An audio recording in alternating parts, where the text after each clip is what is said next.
Hello മക്കളെ, നമ്മൾ ഇന്ന് സെക്രട്ടേറിയറ്റ് അസിസ്റ്റന്റ് എക്സാമിന് പഠിച്ചിരിക്കേണ്ട ഏറ്റവും പ്രധാനപ്പെട്ട കുറച്ച് കറണ്ട് അഫയേഴ്സ് ആണ് ചർച്ച ചെയ്യുന്നത്.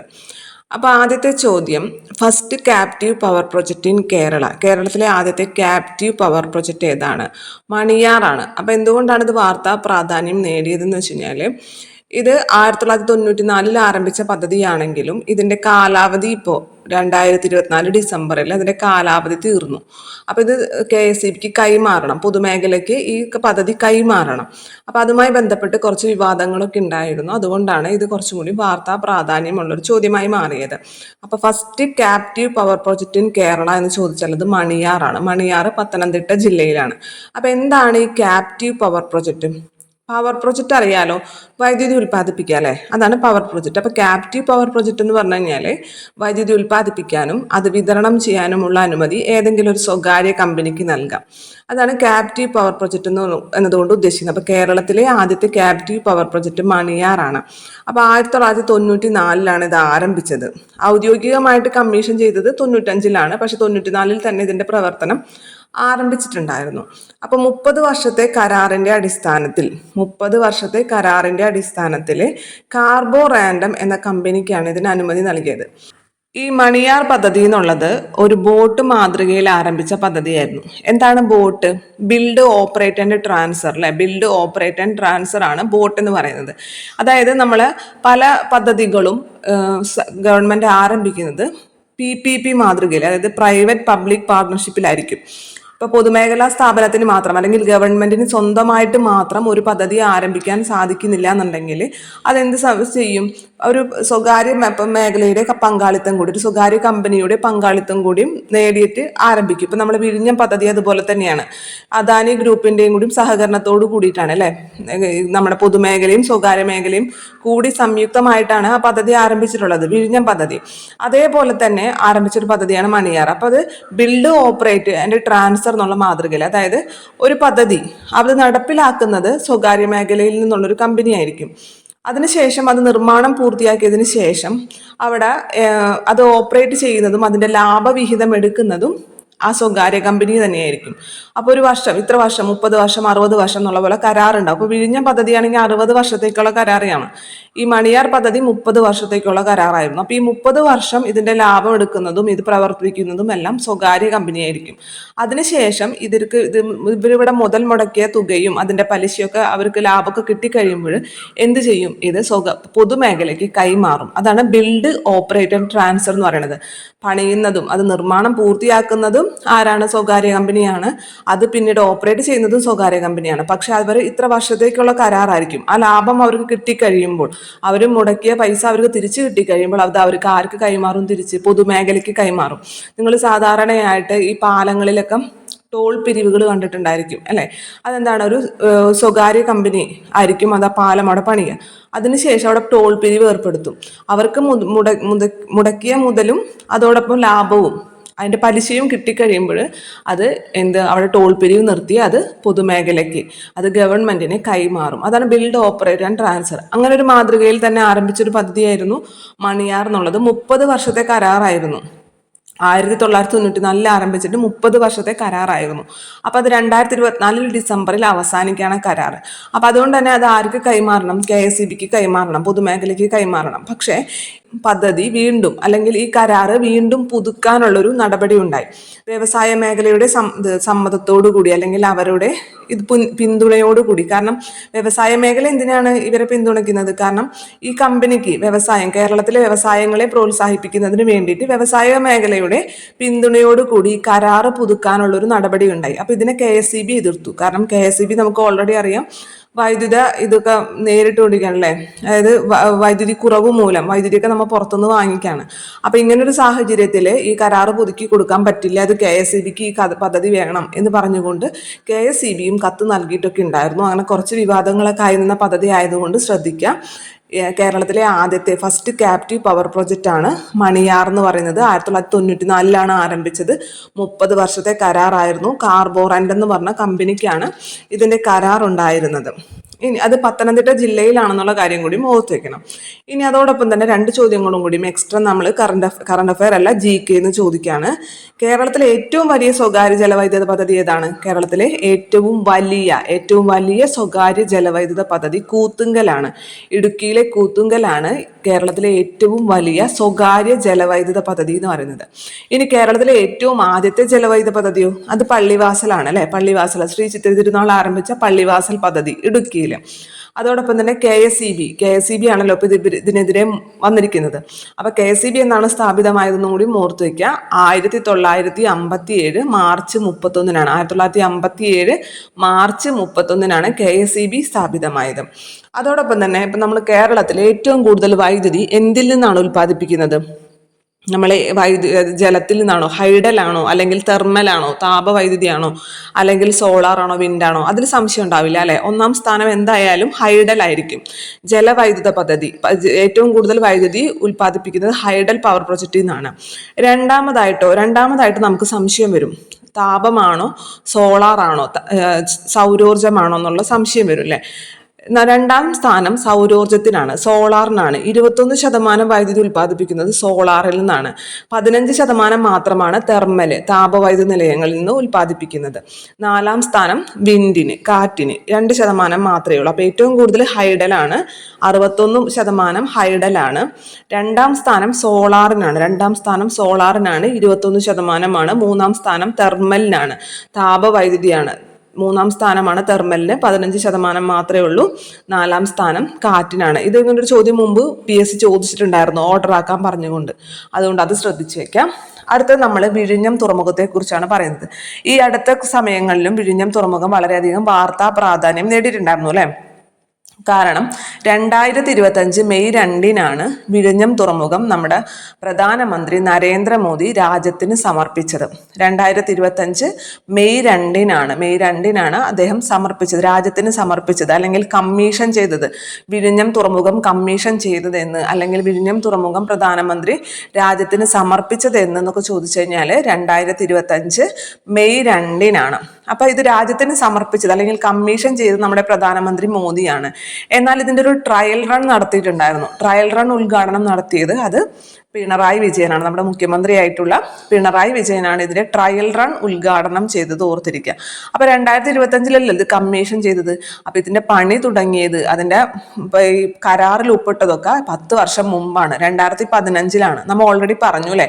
ഇതും ഒരു PPP മാതൃകയാണ്, പ്രൈവറ്റ് പബ്ലിക് പാർട്ണർഷിപ്പിലുള്ള ഒരു സംരംഭമാണ് ഈ വിഴിഞ്ഞം പദ്ധതി എന്നുള്ളത്. നമ്മുടെ വിഴിഞ്ഞം പോർട്ടിന്റെ കരാർ ആർക്കാണ്? അദാനി ഗ്രൂപ്പിനാണ് അല്ലെ. അദാനി ഗ്രൂപ്പിനാണ്. 60 വർഷത്തേക്കുള്ള കരാറാണ് കേട്ടോ. അത് 60 വർഷത്തേക്കുള്ള കരാറാണ്. അപ്പൊ ഈ കരാറിൽ ഒപ്പിട്ടതോ 2015-ലാണ്. ഇത് കമ്മീഷൻ ചെയ്തത് 2025-ലാണെങ്കിൽ ഈ കരാറിൽ ഒപ്പിട്ടതും ഇതിന്റെ നിർമ്മാണങ്ങളൊക്കെ ആരംഭിച്ചതും 2015-ലാണ്. അപ്പൊ ഇപ്പൊ അടുത്താണ് ഇത് കമ്മീഷൻ ചെയ്തത്, 2025 മെയ് 2-നാണ്. അതുകൊണ്ട് അത് ഓർത്തിരിക്കുക. ഇനി അതുമായി ബന്ധപ്പെട്ട്, വിഴിഞ്ഞം തുറമുഖവുമായി ബന്ധപ്പെട്ട് PSC ഇപ്പൊ അടുത്ത സമയങ്ങളിൽ റിപ്പീറ്റ് ചെയ്ത് ചോദിച്ചിട്ടുള്ള ചോദ്യമാണ്. ഇവിടെ വിഴിഞ്ഞം തുറമുഖത്ത് ആദ്യമായി എത്തിയ കപ്പൽ ഏതാണ്, രണ്ടാമതായിട്ട് എത്തിയ കപ്പൽ ഏതാന്ന്, ആദ്യമായിട്ട് എത്തിയ മദർഷിപ്പ് ഏതാന്നൊക്കെ ചോദിച്ചിട്ടുണ്ടായിരുന്നു അല്ലെ. അപ്പൊ വിഴിഞ്ഞം തുറമുഖത്ത് ആദ്യമായിട്ട് എത്തിയ കപ്പൽ എന്ന് പറയുന്നത് ഷെൻഹുവ 15 ആണ്. 2023-ലാണ് ആദ്യമായിട്ട് കപ്പൽ എത്തിയത്. 2023-ലാണ് ആദ്യമായിട്ട് ഇവിടെ ഒരു കപ്പൽ വരുന്നത്. അപ്പൊ ഈ കപ്പൽ വന്നു എന്ന് പറയുന്നത് ഇവിടുത്തെ ഇതിനാവശ്യമായിട്ടുള്ള നിർമ്മാണ പ്രവർത്തനത്തിന് ആവശ്യമായിട്ടുള്ള തന്നെ ഒരു ക്രെയിനും കൊണ്ടുവന്നാണ്. ചൈനയിൽ നിന്നും ക്രെയിനും കൊണ്ടുവന്നാണ്. കാരണം തുറമുഖം വരുമ്പോൾ നമുക്ക് ഈ കണ്ടെയ്നറുകൾ എടുക്കാനും ഉയർത്താനൊക്കെ ക്രെയിനുകൾ ആവശ്യം വരും അല്ലെ. അപ്പൊ ഈ ക്രെയിനുമായിട്ട് എത്തിയ ആദ്യത്തെ കപ്പലാണ് ഷെൻഹുവ 15 എന്ന് പറയുന്നത്. ഷെൻഹുവ 15. അപ്പൊ വിഴിഞ്ഞം തുറമുഖത്ത് ആദ്യമായിട്ട് എത്തിയ കപ്പൽ ഏതെന്ന് ചോദിച്ചു കഴിഞ്ഞാൽ അത് ഷെൻഹുവ 15 ആണ്. ഇനി രണ്ടാമതായിട്ട് എത്തിയതും ഒരു ഷെൻഹുവ തന്നെയാണ്. ഷെൻഹുവ 29 രണ്ടാമതായിട്ട് എത്തിയ കപ്പൽ എന്ന് പറയുന്നത് ഷെൻഹുവ 29 ഷെൻഹുവ 29. എന്നാൽ വിഴിഞ്ഞം തുറമുഖത്ത് ആദ്യമായിട്ട് എത്തിയ ചരക്ക് കപ്പൽ എന്ന് പറയുന്നത് സാൻ ഫെർണാണ്ടോ ആണ്. അത് 2024 2024 വിഴിഞ്ഞം തുറമുഖത്ത് ആദ്യമായിട്ട് എത്തിയ ചരക്ക് കപ്പൽ എന്ന് പറയുന്നത് ഏതാണ്? അത് സാൻ ഫെർണാണ്ടോ ആണ്. ഇനി അതേപോലെ തന്നെ ഇപ്പൊ അടുത്ത ഒരു സമയത്ത്, അത് 2025 തന്നെ ഏപ്രിലിൽ ഒരു കപ്പൽ നമ്മുടെ വിഴിഞ്ഞം തുറമുഖത്ത് എത്തിയിട്ടുണ്ടായിരുന്നു. അതും ഇമ്പോർട്ടൻ്റ് ആണ്. അതിന്റെ പേര് MSC തുർക്കിയെ എന്നാണ്. MSC തുർക്കി. അപ്പൊ എന്തുകൊണ്ടാണ് ഈ കപ്പൽ ഇമ്പോർട്ടൻ്റ് എന്ന് വെച്ച് കഴിഞ്ഞാല്, ലോകത്തിലെ തന്നെ ഏറ്റവും വലിയ ഗ്രീൻ കണ്ടെയ്നർ കപ്പലാണത്. ലോകത്തിലെ തന്നെ ഏറ്റവും വലിയ ഗ്രീൻ കണ്ടെയ്നർ. എന്താണ് ഗ്രീൻ എന്ന് പറയുന്നത്? പരിസ്ഥിതി സൗഹൃദം അല്ലെ. പരിസ്ഥിതി സൗഹൃദ കണ്ടെയ്നർ കപ്പലാണ് ഈ MSC തുർക്കിയെ എന്ന് പറയുന്നത്. MSC തുർക്കിയെ എന്ന് പറയുന്നത്. ആദ്യമായിട്ടാണ് ഇന്ത്യയിൽ തന്നെ ഒരു തുറമുഖത്ത് ഈ കപ്പൽ എത്തുന്നത്. ഇന്ത്യയിലെ തന്നെ ഒരു തുറമുഖത്ത് ആദ്യമായിട്ടാണ് ഈ കപ്പൽ എത്തുന്നത്. അപ്പൊ അതിന്റെ പ്രാധാന്യം അറിയാൻ പറ്റുമല്ലോ. അപ്പൊ ഇത് നമ്മുടെ ഈ വിഴിഞ്ഞം തുറമുഖത്തിന്റെ ഷിപ്പിംഗ് വ്യവസായ രംഗത്തിന് വലിയൊരു സംഭാവനയാണ് അല്ലെ.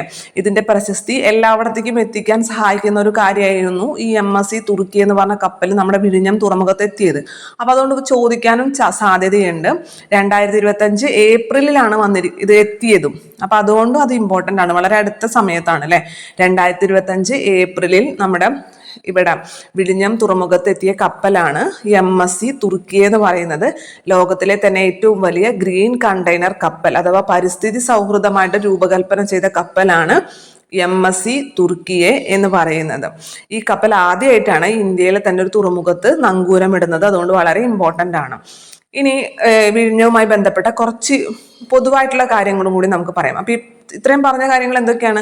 ഇത് കമ്മീഷൻ ചെയ്തത് നമ്മുടെ പ്രധാനമന്ത്രി നരേന്ദ്രമോദിയാണ് 2025 മെയ് 2 എന്നാൽ ഇതിന്റെ ട്രയൽ റൺ ഉദ്ഘാടനം ചെയ്തത് പിണറായി വിജയനാണെന്നുള്ള കാര്യം ഓർത്തിരിക്കാം.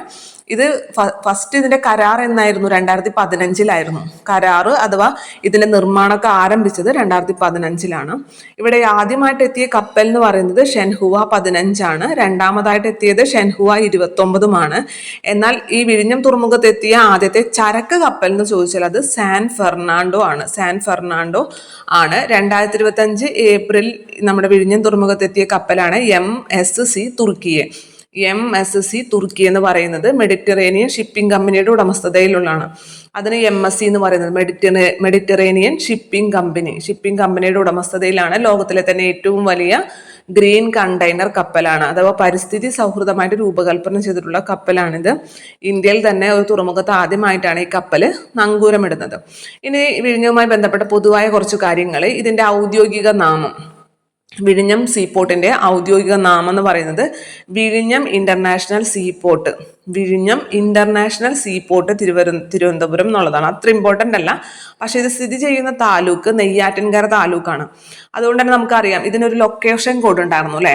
ആദ്യം ഇതിന്റെ ലൊക്കേഷൻ കോഡ് എന്ന് പറയുന്നത് INNYY01 എന്നായിരുന്നു ആദ്യത്തെ ലൊക്കേഷൻ കോഡ് എന്ന് പറയുന്നത്. IN എന്ന് പറഞ്ഞാൽ ഇന്ത്യ എന്നുള്ളതിന്റെ IN.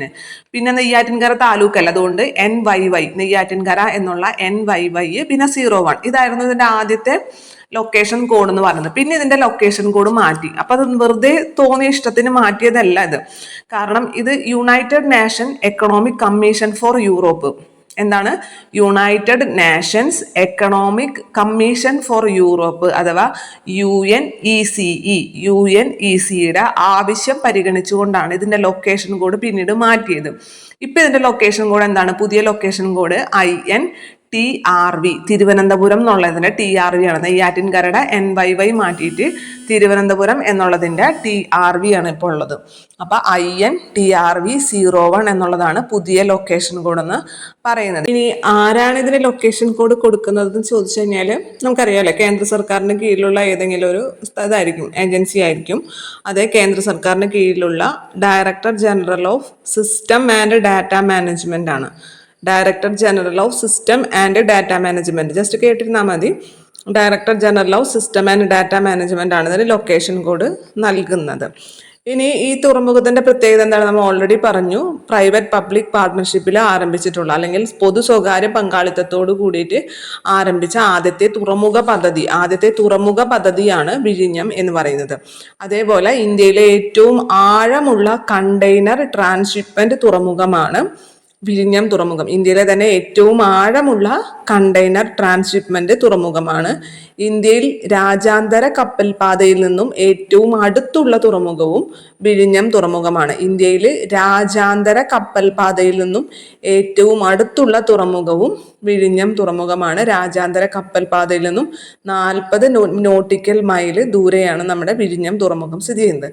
അപ്പൊ ഇത്രയും കാര്യങ്ങളാണ്. പിന്നെ അതേപോലെ തന്നെ ഈ വിഴിഞ്ഞം തുറമുഖത്തിന്റെ മാനേജിംഗ് ഡയറക്ടർ എന്ന് പറയുന്നത് ദിവ്യ എസ് അയ്യരാണ്. മാനേജിംഗ് ഡയറക്ടർ ദിവ്യ എസ് അയ്യരും സിഇഒ എന്ന് പറയുന്നത് ശ്രീകുമാർ കെ നായരുമാണ്. അപ്പൊ managing director S Iyer, Divya S Iyer, CEO എന്ന് പറയുന്നത് K Nair, Sreekumar K Nair. Managing director Divya S അയ്യരും സിഇഒ എന്ന് പറയുന്നത് ശ്രീകുമാർ കെ നായരുമാണ്. അപ്പൊ വിഴിഞ്ഞം തുറമുഖവുമായി ബന്ധപ്പെട്ട ഒരു ചോദ്യം നമുക്ക് പ്രതീക്ഷിക്കാം. നിങ്ങൾക്ക് മാക്സിമം വിഴിഞ്ഞം തുറമുഖത്തിനെ കുറിച്ച് അറിയുന്ന കാര്യങ്ങളൊക്കെ കൃത്യമായിട്ട് പഠിച്ചു വെക്കാം. ഇനി രാജ്യത്തെ ആദ്യത്തെ 24x7 ഓൺലൈൻ കോടതി, രാജ്യത്തെ തന്നെ ആദ്യമായിട്ടുള്ള 24 മണിക്കൂറും 7 ദിവസവും 24 മണിക്കൂറും 7 ദിവസവും പ്രവർത്തിക്കുന്ന ഓൺലൈൻ കോടതിയാണ് കൊല്ലം എന്ന് പറയുന്നത്. രാജ്യത്തെ ഫസ്റ്റ് 24x7 ഓൺലൈൻ കോടതിയാണ് കൊല്ലം കോടതി എന്ന് പറയുന്നത്. എന്താണ് ഓൺലൈൻ കോടതി എന്ന് പറഞ്ഞു കഴിഞ്ഞാൽ നമുക്ക് അവിടെ നേരിട്ട് പോകേണ്ട യാതൊരു ആവശ്യമില്ല. വാദിക്കുകയാണെന്നുണ്ടെങ്കിലും അഭിഭാഷകനാണെങ്കിലും നേരിട്ട് ചെല്ലേണ്ട ആവശ്യമില്ല. എവിടെ ഇരുന്നിട്ടും ഏത് സമയത്ത് വേണമെന്നുണ്ടെങ്കിലും നമുക്ക് ഈ കോടതിയുടെ നടപടികളിലെല്ലാം തന്നെ പങ്കുചേരാൻ സാധിക്കും ഓൺലൈനായിട്ട്. വാദിയാണെന്നുണ്ടെങ്കിലും കക്ഷിയാണെങ്കിലും അഭിഭാഷകനാണെന്നും തന്നെ ഇവിടെ നേരിട്ട് പോകേണ്ട ആവശ്യമോ അല്ലെങ്കിൽ നേരിട്ടിട്ട് ഇതിന്റെ വാദങ്ങളിൽ ഏർപ്പെടേണ്ട ആവശ്യവും ഇല്ല. വാദങ്ങളാണെങ്കിലും വിചാരണയാണെങ്കിലും കേസിന്റെ എന്ത് നടപടികളാണെങ്കിലും നമുക്ക് ഓൺലൈനായിട്ട് അതിൽ പങ്കുചേരാൻ പറ്റും. അപ്പൊ ഇന്ത്യയിൽ തന്നെ ആദ്യമായിട്ടാണ് 24x7 ഓൺലൈൻ കോടതി നമ്മുടെ കൊല്ലത്ത് പ്രവർത്തനം ആരംഭിച്ചിട്ടുള്ളത്. അതുകൊണ്ട് അതൊന്ന് ശ്രദ്ധിക്കാം. അടുത്തത്, ഇന്ത്യ തദ്ദേശീയമായിട്ട് വികസിപ്പിച്ച ദീർഘദൂര ശബ്ദാതിവേഗ മിസൈലിന്റെ പരീക്ഷണ വിക്ഷേപണം വിജയകരമായി നടത്തിയത് എവിടെ വെച്ചിട്ടാണെന്നാണ് ചോദിച്ചത്. ഇന്ത്യ തദ്ദേശീയമായി വികസിപ്പിച്ച ദീർഘദൂര ശബ്ദാതിവേഗ മിസൈൽ, ശബ്ദാതിവേഗ മിസൈൽ എന്ന് പറയുമ്പോൾ ഹൈപ്പർസോണിക് ആണ്. ഹൈപ്പർസോണിക് മിസൈൽ ഇന്ത്യ തദ്ദേശീയമായി വികസിപ്പിച്ചെടുത്താണ്. അതിന്റെ പരീക്ഷണ വിക്ഷേപണം നമ്മൾ വിജയകരമായി നടത്തിയത് ഒഡീഷയുടെ തീരത്തുള്ള ഡോക്ടർ APJ അബ്ദുൽ കലാം ദ്വീപിലെ ഇന്റഗ്രേറ്റഡ് ടെസ്റ്റ് റേഞ്ചിൽ നിന്നാണ്. Integrated test range ITR, integrated test range ITR, ഒഡീഷയുടെ തീരത്തുള്ള APJ അബ്ദുൽ കലാം ദ്വീപിലെ ഇന്റഗ്രേറ്റഡ് ടെസ്റ്റ് റേഞ്ചിൽ നിന്നാണ് നമ്മൾ ഇതിന്റെ പരീക്ഷണ വിക്ഷേപണം നടത്തിയത്. ശബ്ദത്തിന്റെ 5 ഇരട്ടി വേഗത്തിൽ സഞ്ചരിക്കുന്ന, ശബ്ദാതിവേഗം എന്നല്ലേ പറഞ്ഞത്, അപ്പൊ ശബ്ദത്തിനേക്കാൾ 5 ഇരട്ടി വേഗത്തിൽ സഞ്ചരിക്കുന്ന ഹൈപ്പർസോണിക് മിസൈൽ വിജയകരമായി പരീക്ഷിച്ച ഇന്ത്യ. ഈ നേട്ടം കൈവരിക്കുന്ന 4ാമത്തെ രാജ്യമാണ് ഇന്ത്യ എന്ന് പറയുന്നത്. നമ്മൾ പഠിക്കുമ്പോഴേ ഈ നമ്മുടെ ചന്ദ്രന്റെ സേഫ് ലാൻഡ് ചെയ്ത 4ാമത്തെ രാജ്യം ഒക്കെ നമ്മൾ പഠിക്കാമല്ലേ. അതേപോലെ തന്നെ ഇത്തരത്തിലൊരു മിസൈല് പരീക്ഷിച്ച് വിജയിച്ച 4ാമത്തെ രാജ്യം തന്നെയാണ് ഇന്ത്യ എന്ന് പറയുന്നത്. ഇന്ത്യക്ക് മുമ്പ് ഏതൊക്കെ രാജ്യങ്ങളായിരിക്കും? US, Russia, China. US, Russia, ചൈനയൊക്കെയാണ് ഈ സാങ്കേതിക വിദ്യ നേടിയിട്ടുള്ള മറ്റ് രാജ്യങ്ങൾ എന്ന് പറയുന്നത്. അപ്പൊ 4ാമത്തെ രാജ്യമാണ് ഇന്ത്യ. അതുകൊണ്ട് തന്നെ ഇമ്പോർട്ടന്റ് ആണ്. ശബ്ദാതിവേഗ മിസൈൽ, ഹൈപ്പർസോണിക് മിസൈൽ പരീക്ഷിച്ച് വിജയിച്ച രാജ്യമാണ് ഇന്ത്യ. 4ാമത്തെ രാജ്യമാണ് ഇന്ത്യ. US, റഷ്യ, ചൈനയ്ക്ക് ശേഷം. എവിടെ നിന്നാണ് വിക്ഷേപിച്ചത്? ഒഡീഷ തീരത്തുള്ള ഡോക്ടർ APJ അബ്ദുൽ കലാം ദ്വീപിലെ ഇന്റഗ്രേറ്റഡ് ടെസ്റ്റ് റേഞ്ചിൽ നിന്നാണ് ഇത് വിക്ഷേപിച്ചതെന്ന് ഓർത്തിരിക്കുക. മണിക്കൂറിൽ 6200 കിലോമീറ്റർ വേഗത്തിൽ മിസൈലിന് സഞ്ചരിക്കാൻ സാധിക്കും. ഇനി ദേശീയ മാധ്യമ ദിനം. ദേശീയ മാധ്യമ ദിനം നവംബർ 16 ആയിരുന്നു. ദേശീയ മാധ്യമ ദിനം നവംബർ 14 എന്താണ്? നവംബർ 14 പ്രമേഹ ദിനമാണ് അല്ലെ. ലോക പ്രമേഹ ദിനമാണ് നവംബർ 14. നവംബർ 16 മാധ്യമ ദിനമാണ്. മാധ്യമ ദിനം, ദേശീയ മാധ്യമ ദിനം. നാഷണൽ പ്രസ് ഡേ ആണ് നവംബർ 16 എന്ന് പറയുന്നത്. അപ്പൊ ഈ ഡേകളുമായി ബന്ധപ്പെട്ട തീമുകൾ നമ്മളൊന്ന് പഠിച്ച് ശ്രദ്ധിച്ചു വെക്കണം. നവംബർ 14ന്റെ തീം എന്താണ്? ബ്രേക്കിംഗ് ബാരിയേഴ്സ്, ബ്രിഡ്ജിംഗ് ഗ്യാപ്പ് എന്നുള്ളതാണ്. ബ്രേക്കിംഗ് ബാരിയേഴ്സ്, ബ്രിഡ്ജിംഗ് ഗ്യാപ്പ് എന്നുള്ളതാണ് 2024 പ്രമേഹ ദിനത്തിന്റെ, ലോക പ്രമേഹ ദിനത്തിന്റെ വിഷയം എന്നുള്ളത്. എന്താണ്? ബ്രേക്കിംഗ് ബാരിയേഴ്സ്, ബ്രിഡ്ജിംഗ് ഗ്യാപ്സ് എന്നുള്ളതാണ്.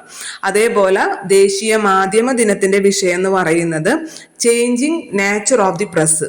Changing nature of the press എന്നുള്ളതായിരുന്നു 2024 ദേശീയ മാധ്യമ ദിനത്തിന്റെ പ്രമേയം എന്ന് പറയുന്നത്. മാധ്യമ ദിനം എന്നാണ് നവംബർ 16 ഇനിയിപ്പോൾ നമ്മൾ ഇതിന്റെ കാര്യം പറയാം. പ്രമേഹ ദിനം പറഞ്ഞപ്പോൾ എപ്പോഴും PSC ചോദിക്കുന്ന ഒരു പദ്ധതിയാണ് മിഠായി എന്നുള്ളത് അല്ലെ. മിഠായി എന്നുള്ള പദ്ധതി എന്താണ്? നമ്മുടെ കേരള സർക്കാർ ആരംഭിച്ചിട്ടുള്ള ഒരു പദ്ധതിയാണ് മിഠായി എന്നുള്ളത്. അതായത് ടൈപ്പ് 1 പ്രമേഹ രോഗികൾ, അത് എത്ര വയസ്സിന് താഴെയുള്ളവരാണ്? 20 വയസ്സിന് താഴെയുള്ള ടൈപ്പ് 1 പ്രമേഹ ബാധിതരെ സഹായിക്കാൻ വേണ്ടിയിട്ട് സർക്കാർ ആരംഭിച്ച പദ്ധതിയാണ് മിഠായി എന്നുള്ളത്.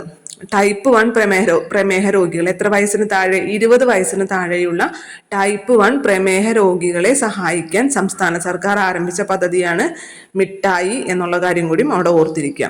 അടുത്തതായിട്ടും നമ്മുടെ പ്രധാനമന്ത്രി മോദിക്ക് ഈയിടെ ഒരു രാജ്യത്തിന്റെ 2ാമത്തെ പരമോന്നത ബഹുമതി ലഭിച്ചിട്ടുണ്ട്. അപ്പൊ ഏത് രാജ്യത്തിന്റെ എന്ന് വെച്ചാൽ നൈജീരിയയുടെയാണ് ലഭിച്ചിട്ടുള്ളത്. അപ്പൊ മോദിക്ക് ഇടയ്ക്കിട്ട് ലഭിക്കാറുണ്ടല്ലോ, ഇത്തരത്തില് പല രാജ്യങ്ങളുടെയും കിട്ടാറുണ്ട്. അപ്പൊ ഇത് കിട്ടിയതോടുകൂടി 17 രാജ്യങ്ങളുടെ പരമോന്നത ബഹുമതി ഇപ്പോൾ മോദിക്ക് ലഭിച്ചു കഴിഞ്ഞു. എത്ര രാജ്യങ്ങളുടെയാണ്? ഇതോടെ 17 രാജ്യങ്ങളുടെ പരമോന്നത ബഹുമതി ലഭിച്ചു കഴിഞ്ഞു. ഇപ്പൊ കിട്ടിയത് നൈജീരിയയുടെ 2ാമത്തെ പരമോന്നത ബഹുമതിയാണ്. ആ ബഹുമതിയുടെ പേര് വളരെ സിമ്പിൾ ആണ്, നമുക്ക് കേൾക്കുമ്പോൾ തന്നെ മനസ്സിലാവും അത് നൈജീരിയയുടേതാണെന്ന്. കാരണം grand commander of the order of the Niger എന്നുള്ളതാണ്. അവസാനം നൈജർ എന്നുണ്ട്. Grand commander of the order of the Niger എന്നുള്ള പുരസ്കാരമാണ് ഇപ്പൊ മോദിക്ക് ലഭിച്ചത്. ഇതോടുകൂടി 17 രാജ്യങ്ങളുടെ പരമോന്നത ബഹുമതി ഇപ്പൊ കിട്ടിയിട്ടുണ്ട് മോദിക്ക് കേട്ടോ. അതേപോലെ തന്നെ ഒരു വ്യക്തി ഉമാദാസ് ഗുപ്ത എന്നുള്ളത് ഈയിടെ മരിച്ചു. ഉമാദാസ് ഗുപ്ത എന്നുള്ളത്, അപ്പൊ അവരുടെ പ്രാധാന്യം എന്താന്ന് വെച്ച് കഴിഞ്ഞാല് അവര് സത്യജിത്ത് റായിയുടെ പതേർ പാഞ്ചാലി എന്നുള്ള സിനിമയിൽ ദുർഗ എന്നുള്ള കഥാപാത്രത്തെ അവതരിപ്പിച്ച ബാലനടിയായിരുന്നു ആ സമയത്ത്. ഇപ്പൊ അവർക്ക് പ്രായമായിട്ടുണ്ടാവും അല്ലെ. ഉമാദാസ് ഗുപ്ത എന്നുള്ളത് അവർ ആ സമയത്ത് ബാലനടിയായിരുന്നു. പിന്നീട് അതൊക്കെ വിട്ടിട്ട് അവര് അധ്യാപികയായിട്ട് ജോലി ചെയ്യായിരുന്നു, ഉമാദാസ് ഗുപ്ത. അപ്പൊ ചോദിക്കാൻ ചിലപ്പോൾ ചാൻസ് ഉണ്ട്. പതേർ പാഞ്ചാലിയിലെ ദുർഗ എന്നുള്ള കഥാപാത്രത്തെ അവതരിപ്പിച്ചാണ്. ആ സിനിമയിൽ വളരെ ഇമ്പോർട്ടന്റ് ആയിട്ടുള്ള ഒരു ക്യാരക്ടർ ആയിരുന്നു ദുർഗ എന്നുള്ളത്. ദുർഗയെ അവസാനം പനി പിടിച്ച് മരിക്കുന്ന ഒരു സീനൊക്കെ ഉണ്ട്, നമുക്ക് വളരെയധികം വിഷമാവുന്ന ഒരു സീനാണ്. അപ്പൊ പതേർ പാഞ്ചാലിയിലെ സത്യജിത്ത് റായിയുടെ പതേർ പാഞ്ചാലിയിലെ ദുർഗ എന്നുള്ള കഥാപാത്രത്തെ അവതരിപ്പിച്ച വ്യക്തിയാണ് ഉമാദാസ് ഗുപ്ത. അവർ ഈയിടെ മരിച്ചു എന്നുള്ള കാര്യം ജസ്റ്റ് ഒന്ന് ഓർത്തു വെക്കാം. അതേപോലെ തന്നെ നവംബർ 21 നമ്മൾ ദേശീയ മത്സ്യബന്ധന ദിനമായിട്ട് ആചരിക്കുന്നുണ്ട്. നവംബർ 21 ഇതിനു മുമ്പ് നമ്മൾ 2 ദിനങ്ങൾ പറഞ്ഞു. ഒന്ന് നവംബർ 14 ലോക പ്രമേഹ ദിനമായിട്ടും അതുപോലെ നവംബർ 16 എന്നുള്ളത് ദേശീയ മാധ്യമ ദിനമായിട്ടും ആചരിക്കുന്ന കാര്യം പറഞ്ഞില്ലേ. അതേപോലെ നവംബർ 21 നമ്മൾ ദേശീയ മത്സ്യബന്ധന ദിനമായിട്ടാണ് ആചരിക്കുന്നത്. അപ്പൊ അതിന്റെ പ്രത്യേകത ഇപ്പൊ എടുത്ത് പറയാൻ കാരണം ആ ദിനാചരണത്തോടനുബന്ധിച്ച് നമ്മുടെ കേരളത്തിന് ഒരു പുരസ്കാരം കിട്ടിയിട്ടുണ്ട്. എന്താന്ന് വെച്ച് കഴിഞ്ഞാല് രാജ്യത്തെ മികച്ച സമുദ്രബന്ധ സംസ്ഥാനം, സമുദ്ര സംസ്ഥാനം എന്നും ചിലപ്പോൾ വരാം. വാർത്തകളിലൊക്കെ സമുദ്ര സംസ്ഥാനം എന്നായിരുന്നു ഉണ്ടായിരുന്നത്. മികച്ച സമുദ്ര സംസ്ഥാനമായി തെരഞ്ഞെടുക്കപ്പെട്ടത് കേരളത്തെയാണ്. മികച്ച സമുദ്ര സംസ്ഥാനം, അതായത് സമുദ്രത്തിന്റെ എങ്ങനെ ഉപയോഗപ്പെടുത്തുന്നു, മത്സ്യബന്ധനം, ബാക്കി എല്ലാ കാര്യങ്ങളും, ഇപ്പൊ തുറമുഖത്തിന്റെ സാധ്യതകൾ, അങ്ങനത്തെ എല്ലാതും നോക്കിക്കൊണ്ടാണ് ഈ പുരസ്കാരം നൽകുന്നത്. അപ്പോൾ മികച്ച സമുദ്ര സംസ്ഥാനമായിട്ട് നമ്മുടെ കേരളത്തെയും അതുപോലെ തന്നെ മികച്ച സമുദ്ര ജില്ലയായിട്ട് തിരഞ്ഞെടുത്തത് കേരളത്തിൽ തന്നെയുള്ള കൊല്ലം ജില്ലേനെയാണ്. അപ്പൊ അതുകൊണ്ട് അത് ഇമ്പോർട്ടൻ്റ് ആണ്. മികച്ച സമുദ്രബന്ധ സംസ്ഥാനം അഥവാ മികച്ച സമുദ്ര സംസ്ഥാനമായിട്ട് തിരഞ്ഞെടുത്തത് കേരളത്തിനെയും ജില്ലയായിട്ട് തിരഞ്ഞെടുത്തത് കൊല്ലത്തിനെയാണ് തിരഞ്ഞെടുത്തത്. അതേപോലെ തന്നെ മികച്ച ഉൾനാടൻ മത്സ്യബന്ധന സംസ്ഥാനമായിട്ട് തെരഞ്ഞെടുത്തത് തെലുങ്കാനയാണ് തെരഞ്ഞെടുത്തത്. സമുദ്ര സംസ്ഥാനമാണ് കേരളം. മികച്ച ഉൾനാടൻ സംസ്ഥാനം തെലുങ്കാനയാണ്. അതുപോലെ മികച്ച ഉൾനാടൻ ജില്ല എന്ന് പറയുന്നത് ഛത്തീസ്ഗഡിലെ കാങ്കറാണ് മികച്ച ഉൾനാടൻ മത്സ്യബന്ധന ജില്ലയായിട്ട് തെരഞ്ഞെടുത്തിട്ടുള്ളത്. അപ്പൊ മികച്ച സമുദ്രബന്ധന സംസ്ഥാനം അഥവാ സമുദ്ര സംസ്ഥാനം കേരളമാണ്. മികച്ച സമുദ്രബന്ധന ജില്ല എന്ന് പറയുന്നത് കേരളത്തിലെ കൊല്ലം ജില്ലയുമാണ്.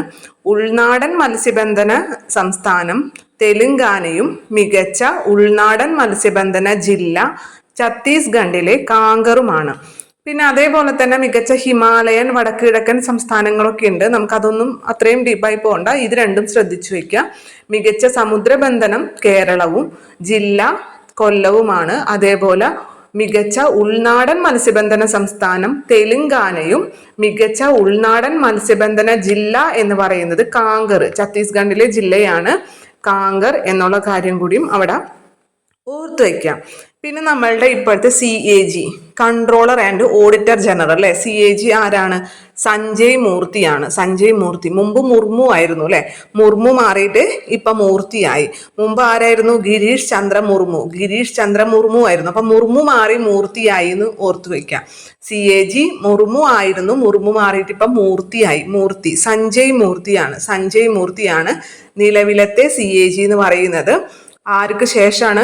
ഗിരീഷ് ചന്ദ്ര മുർമുവിന് ശേഷമാണ്.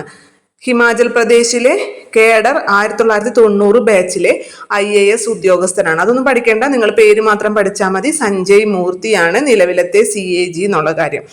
അതേപോലെ തന്നെ ഇന്ത്യയും ഇന്തോനേഷ്യയും തമ്മിൽ എല്ലാ വർഷവും ഒരു സൈനിക അഭ്യാസം നടക്കാറുണ്ട്. അത് ഇന്ത്യയും ഇന്തോനേഷ്യയും തന്നെയല്ല, ഇന്ത്യയും ഫ്രാൻസും തമ്മിലൊക്കെ നടക്കാറുണ്ട് അല്ലെ സൈനിക അഭ്യാസങ്ങൾ. അതേപോലെ ഇന്ത്യയും ഇന്തോനേഷ്യയും തമ്മിൽ എല്ലാ വർഷവും നടക്കുന്ന ഒരു സൈനിക അഭ്യാസമാണ്. അതിന്റെ പേരാണ് ഗരുഡ ശക്തി എന്നുള്ളത്. ഗരുഡ ശക്തി. ഇന്ത്യ എന്ന് നമ്മൾ ഇംഗ്ലീഷിൽ എഴുതുമ്പോൾ ഒരു ഡാ വരുന്നുണ്ട് അല്ലെ. ഇന്തോനേഷ്യ എന്ന് എഴുതുമ്പോഴും ഒരു ഡാ വരുന്നില്ലേ. അപ്പൊ ഗരുഡ ശക്തി എന്നുള്ളതാണ് ഇന്ത്യയും ഇന്തോനേഷ്യയും തമ്മിൽ എല്ലാ വർഷവും നടക്കുന്ന ഒരു സൈനിക അഭ്യാസമാണ്. അതിന്റെ 9ാമത്തെ എഡിഷനാണ് ഇപ്പൊ 2024 കഴിഞ്ഞത്. അപ്പോൾ ഇന്ത്യയും ഇന്തോനേഷ്യയും തമ്മിലുള്ള സൈനികാഭ്യാസത്തിന്റെ പേരാണ് ഗരുഡ ശക്തി എന്നുള്ള കാര്യം ഓർത്തു വെക്കുക. ഒരു വർഷം ഇന്ത്യയിലാണെങ്കിൽ നെക്സ്റ്റ് വർഷം എവിടെയായിരിക്കും? ഇന്തോനേഷ്യയിൽ. അങ്ങനെ മാറി മാറിയാണ് നടക്കാറുള്ളത്. അതിന്റെ 9ാമത്തെ എഡിഷനാണ് ഇപ്പൊ കഴിഞ്ഞത്.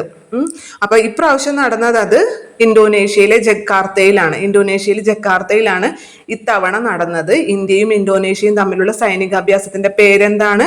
ഗരുഡ ശക്തി എന്നുള്ളതാണ്. ഇനി കാലാവസ്ഥാ വ്യതിയാനം അല്ലെ. ഇപ്പോൾ നമ്മൾ ഏറ്റവും ചർച്ച ചെയ്യപ്പെടുന്ന ഒരു കാര്യമാണ് കാലാവസ്ഥാ വ്യതിയാനം. അപ്പൊ ഈ കാലാവസ്ഥാ വ്യതിയാനങ്ങളെ ചെറുക്കാനുള്ള ശ്രമത്തില് ഇന്ത്യയുടെ സ്ഥാനം മൊത്തം 63 രാജ്യങ്ങളും പ്ലസ് യൂറോപ്യൻ യൂണിയനും കൂടി ഉണ്ട് ഇതില്. ഈ കാലാവസ്ഥാ വ്യതിയാനങ്ങളെ ചെറുക്കുന്നതിന് വേണ്ടിയിട്ട് കാലാവസ്ഥ ഉച്ചകോടിയൊക്കെ നടക്കുന്നുണ്ട് അല്ലെ. അതില് ഈ കാലാവസ്ഥാ വ്യതിയാനങ്ങളെ ചെറുക്കാനുള്ള ശ്രമങ്ങളിൽ ഇന്ത്യയുടെ സ്ഥാനം 10ാം സ്ഥാനമാണ്. മുൻ വർഷം ഇത് 8 ആയിരുന്നു, ഇപ്പൊ 10ാമത്തെ സ്ഥാനത്താണ് നിൽക്കുന്നത്. അപ്പൊ നല്ലൊരു സ്ഥാനം, നല്ലൊരു പൊസിഷൻ ഉണ്ടല്ലേ ഇന്ത്യക്ക്. അപ്പൊ കാലാവസ്ഥാ വ്യതിയാനങ്ങളെ ചെറുക്കാനുള്ള ശ്രമത്തില് മുൻനിരയിലുള്ള രാജ്യങ്ങളിൽ ഇന്ത്യയുടെ സ്ഥാനം 10ാം സ്ഥാനമാണ്. കഴിഞ്ഞ വർഷം അത് 8ാം സ്ഥാനമായിരുന്നു. 63 രാജ്യങ്ങളുണ്ട്. 63 രാജ്യങ്ങളും യൂറോപ്യൻ യൂണിയനും ഉൾപ്പെടുന്നതാണ് പട്ടിക എന്ന് പറയുന്നത്. ഇനി ഇതിന്റെ കാലാവസ്ഥ ഉച്ചകോടി എവിടെയാണ് നടന്നത്? കാലാവസ്ഥാ വ്യതിയാന ഉച്ചകോടിയിലാണ് ഈ കാലാവസ്ഥാ വ്യതിയാന സൂചിക ഇറക്കുന്നത്. അപ്പൊ ഈ കാലാവസ്ഥ ഉച്ചകോടി എവിടെയാണ് നടന്നതെന്ന് വെച്ച് കഴിഞ്ഞാല് അസർബൈജാനിലെ ബാക്കുവിലാണ് നടന്നത്. അസർബൈജാനിലെ ബാക്കുവിലാണ് UN കാലാവസ്ഥാ ഉച്ചകോടി നടന്നത്. ഈ ഉച്ചകോടിയിലാണ് ഈ കാലാവസ്ഥാ വ്യതിയാന സൂചിക പുറത്തിറക്കുന്നത്. ആദ്യ 3 സ്ഥാനങ്ങളിൽ ഒരു രാജ്യവും ഇല്ല. ഇന്ത്യക്ക് 10ാം സ്ഥാനമാണെന്ന് പറഞ്ഞില്ലേ, പക്ഷെ ആദ്യത്തെ 3 സ്ഥാനങ്ങളിൽ ഒറ്റ രാജ്യവും ഇല്ല. 4ാമത്തെ സ്ഥാനത്ത് ഡെൻമാർക്കും നെതർലാൻഡും ഉണ്ട്. 4ാം സ്ഥാനത്ത് ഡെൻമാർക്കും നെതർലാൻഡും ഉണ്ട്. ഇന്ത്യക്ക് 10ാം സ്ഥാനമാണ്. ഇന്ത്യക്ക് നല്ലൊരു പൊസിഷൻ ഉള്ളത് കൊണ്ട് തന്നെ ഈ കാര്യങ്ങളെല്ലാം ശ്രദ്ധിച്ചു വെക്കണം. 10ാം പൊസിഷനിലാണ് ഇന്ത്യ ഉള്ളത്. ആദ്യത്തെ 3 പൊസിഷനിൽ ഒരു രാജ്യങ്ങളും ഇല്ല. 4ാമത്തെ പൊസിഷനിൽ 2 രാജ്യങ്ങളുണ്ട്. നെതർലാൻഡും ഉണ്ട്, ഡെൻമാർക്കും ഉണ്ട്. ഡെൻമാർക്കും നെതർലാൻഡും 4ാം സ്ഥാനത്തുണ്ട്. ഇനി ഏറ്റവും കൂടുതൽ ഹരിതഗ്രഹ വാതകം പുറന്തള്ളുന്ന ചൈനയ്ക്ക് 55ാമത്തെ പൊസിഷനിലും US 57ാമത്തെ പൊസിഷനിലായിട്ടാണ് നിൽക്കുന്നത്. അപ്പൊ ചൈന എത്രാം പൊസിഷനിലാണ്? 55ഉം US 57ഉമാണ്. ഇന്ത്യ 10ാമത്തെ പൊസിഷനിലാണ്. കഴിഞ്ഞ വർഷം അത് 8ാമത്തെ പൊസിഷനിലായിരുന്നു. ഇനി കാലാവസ്ഥ വ്യതിയാന സൂചിക ഇറക്കുന്നത് കാലാവസ്ഥ ഉച്ചകോടിയിലാണ്. കഴിഞ്ഞ വർഷം ഈ കാലാവസ്ഥ ഉച്ചകോടി 2024 കാലാവസ്ഥ ഉച്ചകോടി നടന്നത് അസർബൈജാനിലെ ബാക്കുവിലാണെന്നുള്ള കാര്യം കൂടി അവിടെ നിങ്ങൾ ഓർത്തു വെക്കണം. ഇനി വൈറ്റ് ഹൗസിന്റെ മാധ്യമ സെക്രട്ടറി ആയിട്ട് നമ്മുടെ ഡൊണാൾഡ് ട്രംപ് പ്രഖ്യാപിച്ചത് കരോളിൻ വൈറ്റിനെയാണ്. വൈറ്റ് ഹൗസിലെ കരോളിൻ വൈറ്റ്, പേരോർത്തിക്കാൻ സുഖല്ലേ. വൈറ്റ് ഹൗസിലെ മാധ്യമ സെക്രട്ടറി ആയിട്ട് നമ്മുടെ പ്രസിഡന്റ് ഡൊണാൾഡ് ട്രംപ് പ്രഖ്യാപിച്ചത് കരോളിൻ വൈറ്റ് ആണ്. Caroline white. അപ്പൊ ഈ കരോളിൻ വൈറ്റിനെ പ്രഖ്യാപിക്കുമ്പോൾ ഒരു പ്രത്യേകത ഉണ്ട് അവർക്ക്. എന്താന്ന് വെച്ചാല് ഈ പദവിയിലെത്തുന്ന ഏറ്റവും പ്രായം കുറഞ്ഞ ആളാണ് കരോളിൻ വൈറ്റ് എന്ന് പറയുന്നത്. 27 വയസ്സ് മാത്രമേ ഉള്ളൂ. അപ്പൊ വൈറ്റ് ഹൗസിന്റെ മാധ്യമ സെക്രട്ടറി ആവുന്ന ഏറ്റവും പ്രായം കുറഞ്ഞ വ്യക്തിയാണ് കരോളിൻ വൈറ്റ്. 27 വയസ്സ് മാത്രമേ ഉള്ളൂ. നമുക്ക് പേര് ഓർത്തിക്കാൻ സുഖാണല്ലേ. വൈറ്റ് ഹൗസിലെ മാധ്യമ സെക്രട്ടറി കരോളിൻ വൈറ്റ്. ഒന്ന് ഓർത്തു വെക്കാം. അടുത്തത് ബിർസ മുണ്ടയുമായി ബന്ധപ്പെട്ട ഒരു കറണ്ട് അഫയർ ആണ്. ജൻജാതീയ ഗൗരവ് ദിവസ്. ജൻജാതീയ എന്ന് പറഞ്ഞു കഴിഞ്ഞാല് ഗോത്ര സ്വാഭിമാനം എന്നാണ് അർത്ഥം. ഗോത്ര സ്വാഭിമാനം. ജൻജാതീയ ഗൗരവ്, ഗോത്ര സ്വാഭിമാന ദിനമായിട്ട് ആഘോഷിക്കുന്നത് നവംബർ 15. നവംബർ 15 ആഘോഷിക്കുന്നത്. അത് ബിർസ മുണ്ടയുടെ ജന്മദിനമാണ് നവംബർ 15 എന്ന് പറയുന്നത്. അപ്പൊ ജൻജാതീയ ഗൗരവ ദിവസ് ഇപ്പൊ 2024 പ്രഖ്യാപിച്ചത്. അതുകൊണ്ട് തന്നെ ചോദിക്കാൻ വളരെയധികം ചാൻസ് ഉണ്ട്. ഇപ്പൊ നമ്മൾ അടുത്തിടെ പ്രഖ്യാപിച്ച ദിനങ്ങളാണല്ലോ PSC കൂടുതൽ ചോദിക്കുക. ഓഗസ്റ്റ് 23 നമ്മൾ ദേശീയ ബഹിരാകാശ ദിനമായിട്ട് ആചരിക്കുന്നത് സ്ഥിരം PSC റിപ്പീറ്റ് ചെയ്ത് ചോദിക്കാറുണ്ട്. കാരണം ഇപ്പൊ അടുത്താണ് അത് പ്രഖ്യാപിച്ചല്ലേ. നമ്മൾ ചന്ദ്രയാൻ 3 സേഫ് ലാൻഡ് ചെയ്ത ദിവസമായ ഓഗസ്റ്റ് 23 നമ്മൾ ദേശീയ ബഹിരാകാശ ദിനമായിട്ട് ആചരിക്കുന്നത്. അപ്പൊ അതേപോലെ തന്നെ 2024 പ്രഖ്യാപിച്ചതാണ് നവംബർ 15, ബിർസ മുണ്ടയുടെ ജന്മദിനമായിട്ടുള്ള നവംബർ 15 ജൻജാതീയ ഗൗരവ് ദിവസമായിട്ട് ആചരിക്കുന്നത്. അതേപോലെ തന്നെ അദ്ദേഹത്തിന്റെ ഈ 150ാമത്തെ ജന്മവാർഷികമാണ് ഇപ്പൊ കഴിഞ്ഞത്. 150ാമത്തെ ജന്മവാർഷികമാണ് 2024 നവംബർ 15 കഴിഞ്ഞത്. അപ്പൊ അതുകൊണ്ട് തന്നെ ഒരു വർഷം നീണ്ടു നിൽക്കുന്ന ആഘോഷ പരിപാടികൾക്കാണ് ഈ 2024 നവംബർ 15 തുടക്കം കുറിച്ചത്. അപ്പൊ ഏത് ഗോത്രവർഗ സ്വാതന്ത്ര്യ സമര സേനാനിയുടെ 150ാമത്തെ ജന്മവാർഷികത്തിന്റെ ഭാഗമായിട്ടാണ് ഒരു വർഷം നീണ്ടു നിൽക്കുന്ന ആഘോഷങ്ങൾക്ക് തുടക്കം കുറിച്ചത് എന്ന് ചോദിച്ചു കഴിഞ്ഞാൽ അത് ബിർസ മുണ്ടയുടെ ജന്മദിനവുമായി ബന്ധപ്പെട്ടാണ്. ഒരു വർഷം നീണ്ടു നിൽക്കുന്ന ജന്മദിന ആഘോഷമാണ് 2024 നവംബർ 15 തുടക്കം കുറിച്ചത് ബിർസ മുണ്ടയുടെയാണ്. ഈ ബിർസ മുണ്ട കലാപം നിങ്ങൾ കേട്ടിട്ടുണ്ടാവും അല്ലെ. മുണ്ട കലാപം എന്ന് പറയുന്നത് ഗോത്രവർഗ കലാപമാണ്. അപ്പൊ ഈ 1899 1900 ആ കാലഘട്ടത്തിലാണ് ഈ മുണ്ട കലാപങ്ങൾ, ബിർസ മുണ്ട കലാപങ്ങൾ ഉണ്ടായത്. ബ്രിട്ടീഷുകാരുടെ അടിച്ചമർത്തലുകൾക്കെതിരെ ആദിവാസി വിഭാഗങ്ങൾക്ക് ഇടയിലുണ്ടായ കലാപമാണ് അല്ലെ മുണ്ട കലാപം. ഇതിനെ തന്നെയാണ് ഉൽഗുലാൻ എന്നറിയപ്പെടുന്നത്. ഉൽഗുലാൻ എന്നറിയപ്പെടുന്നതും ഈ മുണ്ട കലാപത്തെ തന്നെയാണ്. 1899 900 കാലഘട്ടത്തിലാണ് ഉണ്ടായത്. ഏത് സംസ്ഥാനത്താണെന്ന് വെച്ചാൽ ജാർഖണ്ഡ് ആണ് അല്ലെ. ജാർഖണ്ഡ് സംസ്ഥാനത്തിലെ ഉളിഹാദു ഗ്രാമത്തിലാണ്. അപ്പൊ ഇത് ഇമ്പോർട്ടന്റ് ആണ്. മുണ്ട കലാപം 1899 900 കാലഘട്ടത്തിലാണ് ഉണ്ടായത്. അദ്ദേഹത്തെ ജയിലിൽ വെച്ച് വധിക്കുകയാണ് അല്ലെ ഉണ്ടായത്. 25ാമത്തെ വയസ്സിലാണ് അദ്ദേഹം മരണപ്പെടുന്നത്. അപ്പൊ ഇമ്പോർട്ടന്റ് ആയിട്ടുള്ളതാണ്. ഈ മുണ്ട കലാപമൊക്കെ PSCക്ക് വളരെ ഇഷ്ടമാണ്. അദ്ദേഹത്തിന്റെ 150ാമത്തെ ജന്മവാർഷികമാണ് കഴിഞ്ഞത്. 150ാമത്തെ ജന്മവാർഷികമാണ് 2024 നവംബർ 15 കഴിഞ്ഞത്. അതേ തുടർന്നിട്ടാണ് ഒരു വർഷം നീണ്ടു നിൽക്കുന്ന ആഘോഷ പരിപാടികൾക്ക് തുടക്കം കുറിച്ചത്. നവംബർ 15 ജൻജാതീയ ഗൗരവ് ദിവസമായിട്ട് ആചരിക്കാൻ ഗവൺമെന്റ് തീരുമാനിച്ചിട്ടുണ്ട്. ജാർഖണ്ഡ് സംസ്ഥാനത്തിലാണ് അദ്ദേഹം ജനിച്ചത്. ജാർഖണ്ഡിലെ ഉളിഹാദു ഗ്രാമത്തിലാണ് ജനിച്ചത് എന്നുള്ള കാര്യം കൂടി ജസ്റ്റ് ഒന്ന് അവിടെ ഓർത്തു വയ്ക്കുക. അടുത്ത ചോദ്യം, നിലവിലത്തെ ദേശീയ മനുഷ്യാവകാശ കമ്മീഷന്റെ അധ്യക്ഷൻ ആരാണെന്നുള്ളത്. ദേശീയ മനുഷ്യാവകാശ കമ്മീഷന്റെ അധ്യക്ഷൻ ഇപ്പൊ അടുത്താണല്ലോ അദ്ദേഹം മാറിയത്. ജസ്റ്റിസ് വി രാമസുബ്രഹ്മണ്യനാണ്. വി രാമസുബ്രഹ്മണ്യൻ. അപ്പൊ മനുഷ്യന്റെ അവകാശങ്ങളെയൊക്കെ സംരക്ഷിക്കണം എന്നുണ്ടെങ്കിൽ രാമനും സുബ്രഹ്മണ്യനും രണ്ടും ദൈവങ്ങളാണ് അല്ലെ, സ്വാമിമാരാണ്. ജസ്റ്റ് അങ്ങനെ ഓർത്തിരിക്കാൻ വേണ്ടി പറയുന്നതാണ്. വി രാമസുബ്രഹ്മണ്യനാണ് ദേശീയ മനുഷ്യാവകാശ കമ്മീഷന്റെ നിലവിലത്തെ അധ്യക്ഷൻ. അദ്ദേഹം മാറിയത് ഈ അടുത്താണ് മാറിയത് അല്ലെ. 2024 ഡിസംബറിലാണ് അദ്ദേഹത്തെ നിയമിച്ചത്. 2024 ഡിസംബർ 23 അദ്ദേഹത്തെ നിയമിച്ചത്. അതിനു മുമ്പ് ആരായിരുന്നു? അരുൺ മിശ്രയായിരുന്നു അല്ലെ. അരുൺ മിശ്ര മാറിയിട്ടാണ് വി രാമസുബ്രഹ്മണ്യൻ വന്നത്. അപ്പൊ ഈ വി രാമസുബ്രഹ്മണ്യൻ എന്ന് പറയുന്നത് അദ്ദേഹം ഇവിടുത്തെ സുപ്രീം കോടതിയിലെ തന്നെ ജഡ്ജി ആയിരുന്നു. പിന്നെ 2016 നോട്ട് നിരോധനം സംബന്ധിച്ചുള്ള ഹർജിയിലൊക്കെ വാദം കേട്ട സുപ്രീം കോടതി ബെഞ്ചിലെ അംഗമൊക്കെ ആയിരുന്നു ആര്? ജസ്റ്റിസ് വി രാമസുബ്രഹ്മണ്യൻ എന്ന് പറയുന്നത്. 2016 നോട്ട് നിരോധനവുമായി ബന്ധപ്പെട്ട ഹർജിയിൽ വാദം കേട്ട സുപ്രീം കോടതി ബെഞ്ചിലെ അംഗമായിരുന്നു വി രാമസുബ്രഹ്മണ്യൻ എന്നുള്ളത്. ജസ്റ്റ് അതൊന്ന് ഓർത്ത് വയ്ക്കുക, പേര് മറക്കാതിരിക്കുക. വി രാമസുബ്രഹ്മണ്യൻ. പിന്നെ അതേപോലെ തന്നെ ആരാണ് ഈ ദേശീയ മനുഷ്യാവകാശ കമ്മീഷനെ നിയമിക്കുന്നത്? രാഷ്ട്രപതിയാണ് അല്ലെ. ദേശീയ മനുഷ്യാവകാശ കമ്മീഷനെ നിയമിക്കുന്നതും നീക്കം ചെയ്യുന്നതൊക്കെ രാഷ്ട്രപതിയാണ്. അതേപോലെ തന്നെ കാലാവധി എത്ര വർഷമാണ്? 3 വർഷമാണ് കാലാവധി എന്നുള്ളത്.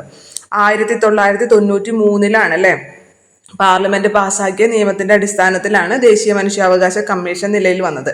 ഇനി നമ്മുടെ കേരളത്തിൽ സംസ്ഥാന മനുഷ്യാവകാശ കമ്മീഷൻ ആണെങ്കിൽ 1998 നിലവിൽ വന്നത്. 1998 ഡിസംബർ 11 കേരള സംസ്ഥാന മനുഷ്യാവകാശ കമ്മീഷൻ നിലവിൽ വന്നത്. അതൊക്കെ നിങ്ങൾ ഓൾറെഡി പഠിച്ചിട്ടുണ്ടായിരിക്കും. ഈ പേര് ഓർത്തിരിക്കുക. വി രാമസുബ്രഹ്മണ്യനാണ് നിലവിലത്തെ ദേശീയ മനുഷ്യാവകാശ കമ്മീഷന്റെ അധ്യക്ഷൻ എന്നുള്ളത്. അതേപോലെ തന്നെ ഈയിടെ മറ്റൊരു നിയമനം ഉണ്ടായിരുന്നു അല്ലെ, കേരള ഗവർണർ ആരായിരുന്നു? ആരിഫ് മുഹമ്മദ് ഖാൻ ആയിരുന്നു അല്ലെ. അദ്ദേഹം മാറി ഇപ്പോൾ നിലവിൽ ആരാണ്? രാജേന്ദ്ര വിശ്വനാഥ് ആർലേക്കർ ആണ് നിലവിലത്തെ കേരള ഗവർണർ എന്ന് പറയുന്നത്. അപ്പൊ ഇത് അങ്ങോട്ടും ഇങ്ങോട്ടും വെച്ച് മാറിയതാണ്. അതായത് കേരളത്തിലെ ഗവർണറായിരുന്ന ആരിഫ് മുഹമ്മദ് ഖാനെ ബീഹാറിലെ ഗവർണറാക്കി നിയമിച്ചു. അതേപോലെ തന്നെ ബീഹാറിലെ ഗവർണറായിരുന്ന രാജേന്ദ്ര വിശ്വനാഥ് ആർലേക്കർ, മുഴുവൻ പഠിക്കാൻ പറ്റിയില്ലെങ്കിലും ആർലേക്കർ എന്നുള്ളതെങ്കിലും ഓർത്തിരിക്കുക. രാജേന്ദ്ര വിശ്വനാഥ് ആർലേക്കറിന്, അദ്ദേഹം ബീഹാറിലെ ഗവർണറായിരുന്നു. അദ്ദേഹത്തെ ഇങ്ങോട്ട് കേരളത്തിൽ നിയമിച്ചു. കേരളത്തിലെ ഗവർണറായിരുന്ന ആരിഫ് മുഹമ്മദ് ഖാനെ തിരിച്ചെവിടേക്ക് നിയമിച്ചു? ബീഹാറിലേക്കും നിയമിച്ചു. അപ്പൊ ആ നിയമനം കൂടിയും ഒന്ന് ഓർത്തിരിക്കണം. പിന്നെ അതേപോലെ തന്നെ പ്രധാനപ്പെട്ട മറ്റൊരു കാര്യമാണ് നമ്മുടെ ഗാന്ധിജി നമ്മുടെ കോൺഗ്രസിന്റെ INCയുടെ അധ്യക്ഷനായിക്കൊണ്ട് ഒരു സമ്മേളനത്തിൽ മാത്രമാണല്ലേ അദ്ദേഹം INCയുടെ അധ്യക്ഷനായിട്ടുള്ളൂ. ഏത് സമ്മേളനത്തിലാണ്? ബെൽഗാം സമ്മേളനം അഥവാ ബെലഗാവി സമ്മേളനം, രണ്ടും പറയാം. ബെൽഗാം എന്നും പറയാം, ബെലഗാവി എന്നും പറയാം. സമ്മേളനം 1924 അല്ലെ ആ സമ്മേളനം നടന്നത്. അതിന്റെ 100ാം വാർഷികമാണ് ഇപ്പൊ 2024 കഴിഞ്ഞത്. അപ്പൊ അതുകൊണ്ട് അതും ഇമ്പോർട്ടന്റ് ആണ്. നമ്മുടെ ഗാന്ധിജി അധ്യക്ഷനായിട്ടുള്ള ബെൽഗാം സമ്മേളനത്തിന്റെ അല്ലെങ്കിൽ ബെലഗാവി സമ്മേളനത്തിന്റെ 100ാം വാർഷികമാണ് കഴിഞ്ഞത്. അപ്പൊ ഈ ബെലഗാവി അഥവാ ബെൽഗാം എന്നുള്ളത് ഏത് സംസ്ഥാനത്താണ്? കർണാടകയിലാണ് കേട്ടോ. കർണാടകയിലാണ് ഈ ബെലഗാവി എന്നുള്ളത്. ഈ INCയുടെ 39ാമത്തെ സമ്മേളനമായിരുന്നു. INCയുടെ 39ാമത്തെ വാർഷിക സമ്മേളനമാണ് ഈ കർണാടകയിലെ ബെലഗാവിയിൽ വെച്ച് നടന്നത്. അപ്പൊ ഈ സമ്മേളനത്തിൽ നമ്മുടെ ഗാന്ധിജി പറഞ്ഞൊരു സെന്റൻസ് ഉണ്ട്, ജസ്റ്റ് ഒന്ന് വെറുതെ കേട്ടിരിക്കുക. കോൺഗ്രസ് ഒരു ഉത്തരവാദിത്തം ഏൽപ്പിക്കുമ്പോൾ അതിൽ നിന്ന് ഒളിച്ചോടുക എന്നുള്ളത് എന്നെ സംബന്ധിച്ചിടത്തോളം ഭീരുത്വമായിരിക്കും. അതുകൊണ്ട് തന്നെ ഈ ഉത്തരവാദിത്തം ഞാൻ സന്തോഷപൂർവ്വം ഏറ്റെടുക്കുന്നു. ബെലഗാവിയിലെ സമ്മേളനത്തിൽ അധ്യക്ഷത വഹിച്ചുകൊണ്ട് ഗാന്ധിജി പറഞ്ഞത് ഇങ്ങനെയാണ്. എന്താണ്? കോൺഗ്രസ് ഒരു ഉത്തരവാദിത്തം ഏൽപ്പിക്കുമ്പോൾ അതിൽ നിന്ന് ഒളിച്ചോടുക എന്നത് എന്നെ സംബന്ധിച്ചിടത്തോളം ഭീരുത്വമായിരിക്കും.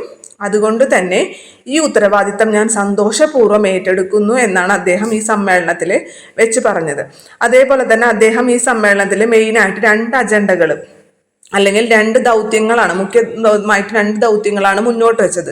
ഏതൊക്കെ ആയിരിക്കും? ഒന്നാമത്തത് അയിത്തോച്ചാടനമാണ് മുഖ്യമായിട്ടും അദ്ദേഹം മുന്നോട്ട് വെച്ച ഒരു കാര്യം.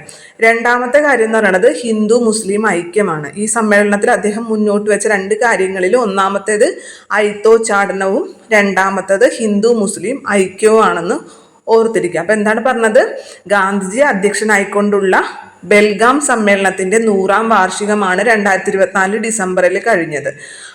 ഗാന്ധിജി ഒരു തവണ മാത്രമേ INCയുടെ പ്രസിഡന്റ് ആയിട്ടുള്ളൂ. അത് 1924 ബെൽഗാം സമ്മേളനത്തിലാണ്. അത് INCയുടെ 39ാമത്തെ വാർഷിക സമ്മേളനമായിരുന്നു. പിന്നെ അദ്ദേഹം പറഞ്ഞ സെന്റൻസ് ജസ്റ്റ് ഒന്ന് ഓർത്തു വയ്ക്കുക. കോൺഗ്രസ് ഒരു ഉത്തരവാദിത്തം ഏൽപ്പിക്കുമ്പോൾ അതിൽ നിന്ന് ഒളിച്ചോടുക എന്നെ സംബന്ധിച്ചിടത്തോളം ഭീരുത്വമായിരിക്കും. അതുകൊണ്ട് തന്നെ ഈ ഉത്തരവാദിത്തം ഞാൻ സന്തോഷപൂർവ്വം ഏറ്റെടുക്കുന്നു എന്നാണ് അദ്ദേഹം പറഞ്ഞതെന്നും കൂടി ഒന്ന് വെറുതെ ഓർത്തിരിക്കാം. ഇനി അടുത്തത് നമ്മുടെ പ്രധാനമന്ത്രി നരേന്ദ്രമോദിക്ക് നമ്മൾ നേരത്തെ നൈജീരിയയുടെ ഒരു പരമോന്നത ബഹുമതി ലഭിച്ച കാര്യം പറഞ്ഞിട്ടുണ്ടായി അല്ലെ. 17ാമതാണ് അദ്ദേഹത്തിന്, 17ാമത്തെ രാജ്യത്തെ ഒരു അന്താരാഷ്ട്ര ബഹുമതിയാണ് നൈജീരിയയുടെ ബഹുമതി അദ്ദേഹത്തിന് ലഭിച്ചപ്പോൾ നേടിയതെന്നൊക്കെ നമ്മൾ പറഞ്ഞിട്ടുണ്ടായിരുന്നു. അതിനുശേഷവും നമ്മുടെ പ്രൈം മിനിസ്റ്റർ മോദിക്ക് ഒരുപാട് അന്താരാഷ്ട്ര ബഹുമതികൾ, പരമോന്നത ബഹുമതികളിൽ കിട്ടിയിട്ടുണ്ട്. കുവൈത്തിന്റെ കിട്ടിയിട്ടുണ്ട്, ഗയാനയുടേത് കിട്ടിയിട്ടുണ്ട്, ബാർബഡോസിന്റെ കിട്ടിയിട്ടുണ്ട്. ജസ്റ്റ് അപ്പൊ അതൊന്നും കുറേ കിട്ടിയിട്ടുണ്ട്. അതുകൊണ്ട് അതൊക്കെ ഒന്ന് ജസ്റ്റ് ഒന്ന് വെറുതെ മാത്രം ഓർത്തിരുന്നാൽ മതി. അത്രയ്ക്ക് അങ്ങോട്ട് ഇമ്പോർട്ടൻ്റ് അല്ല, എങ്കിലും ഒന്ന് ഓർത്തിരിക്കാം.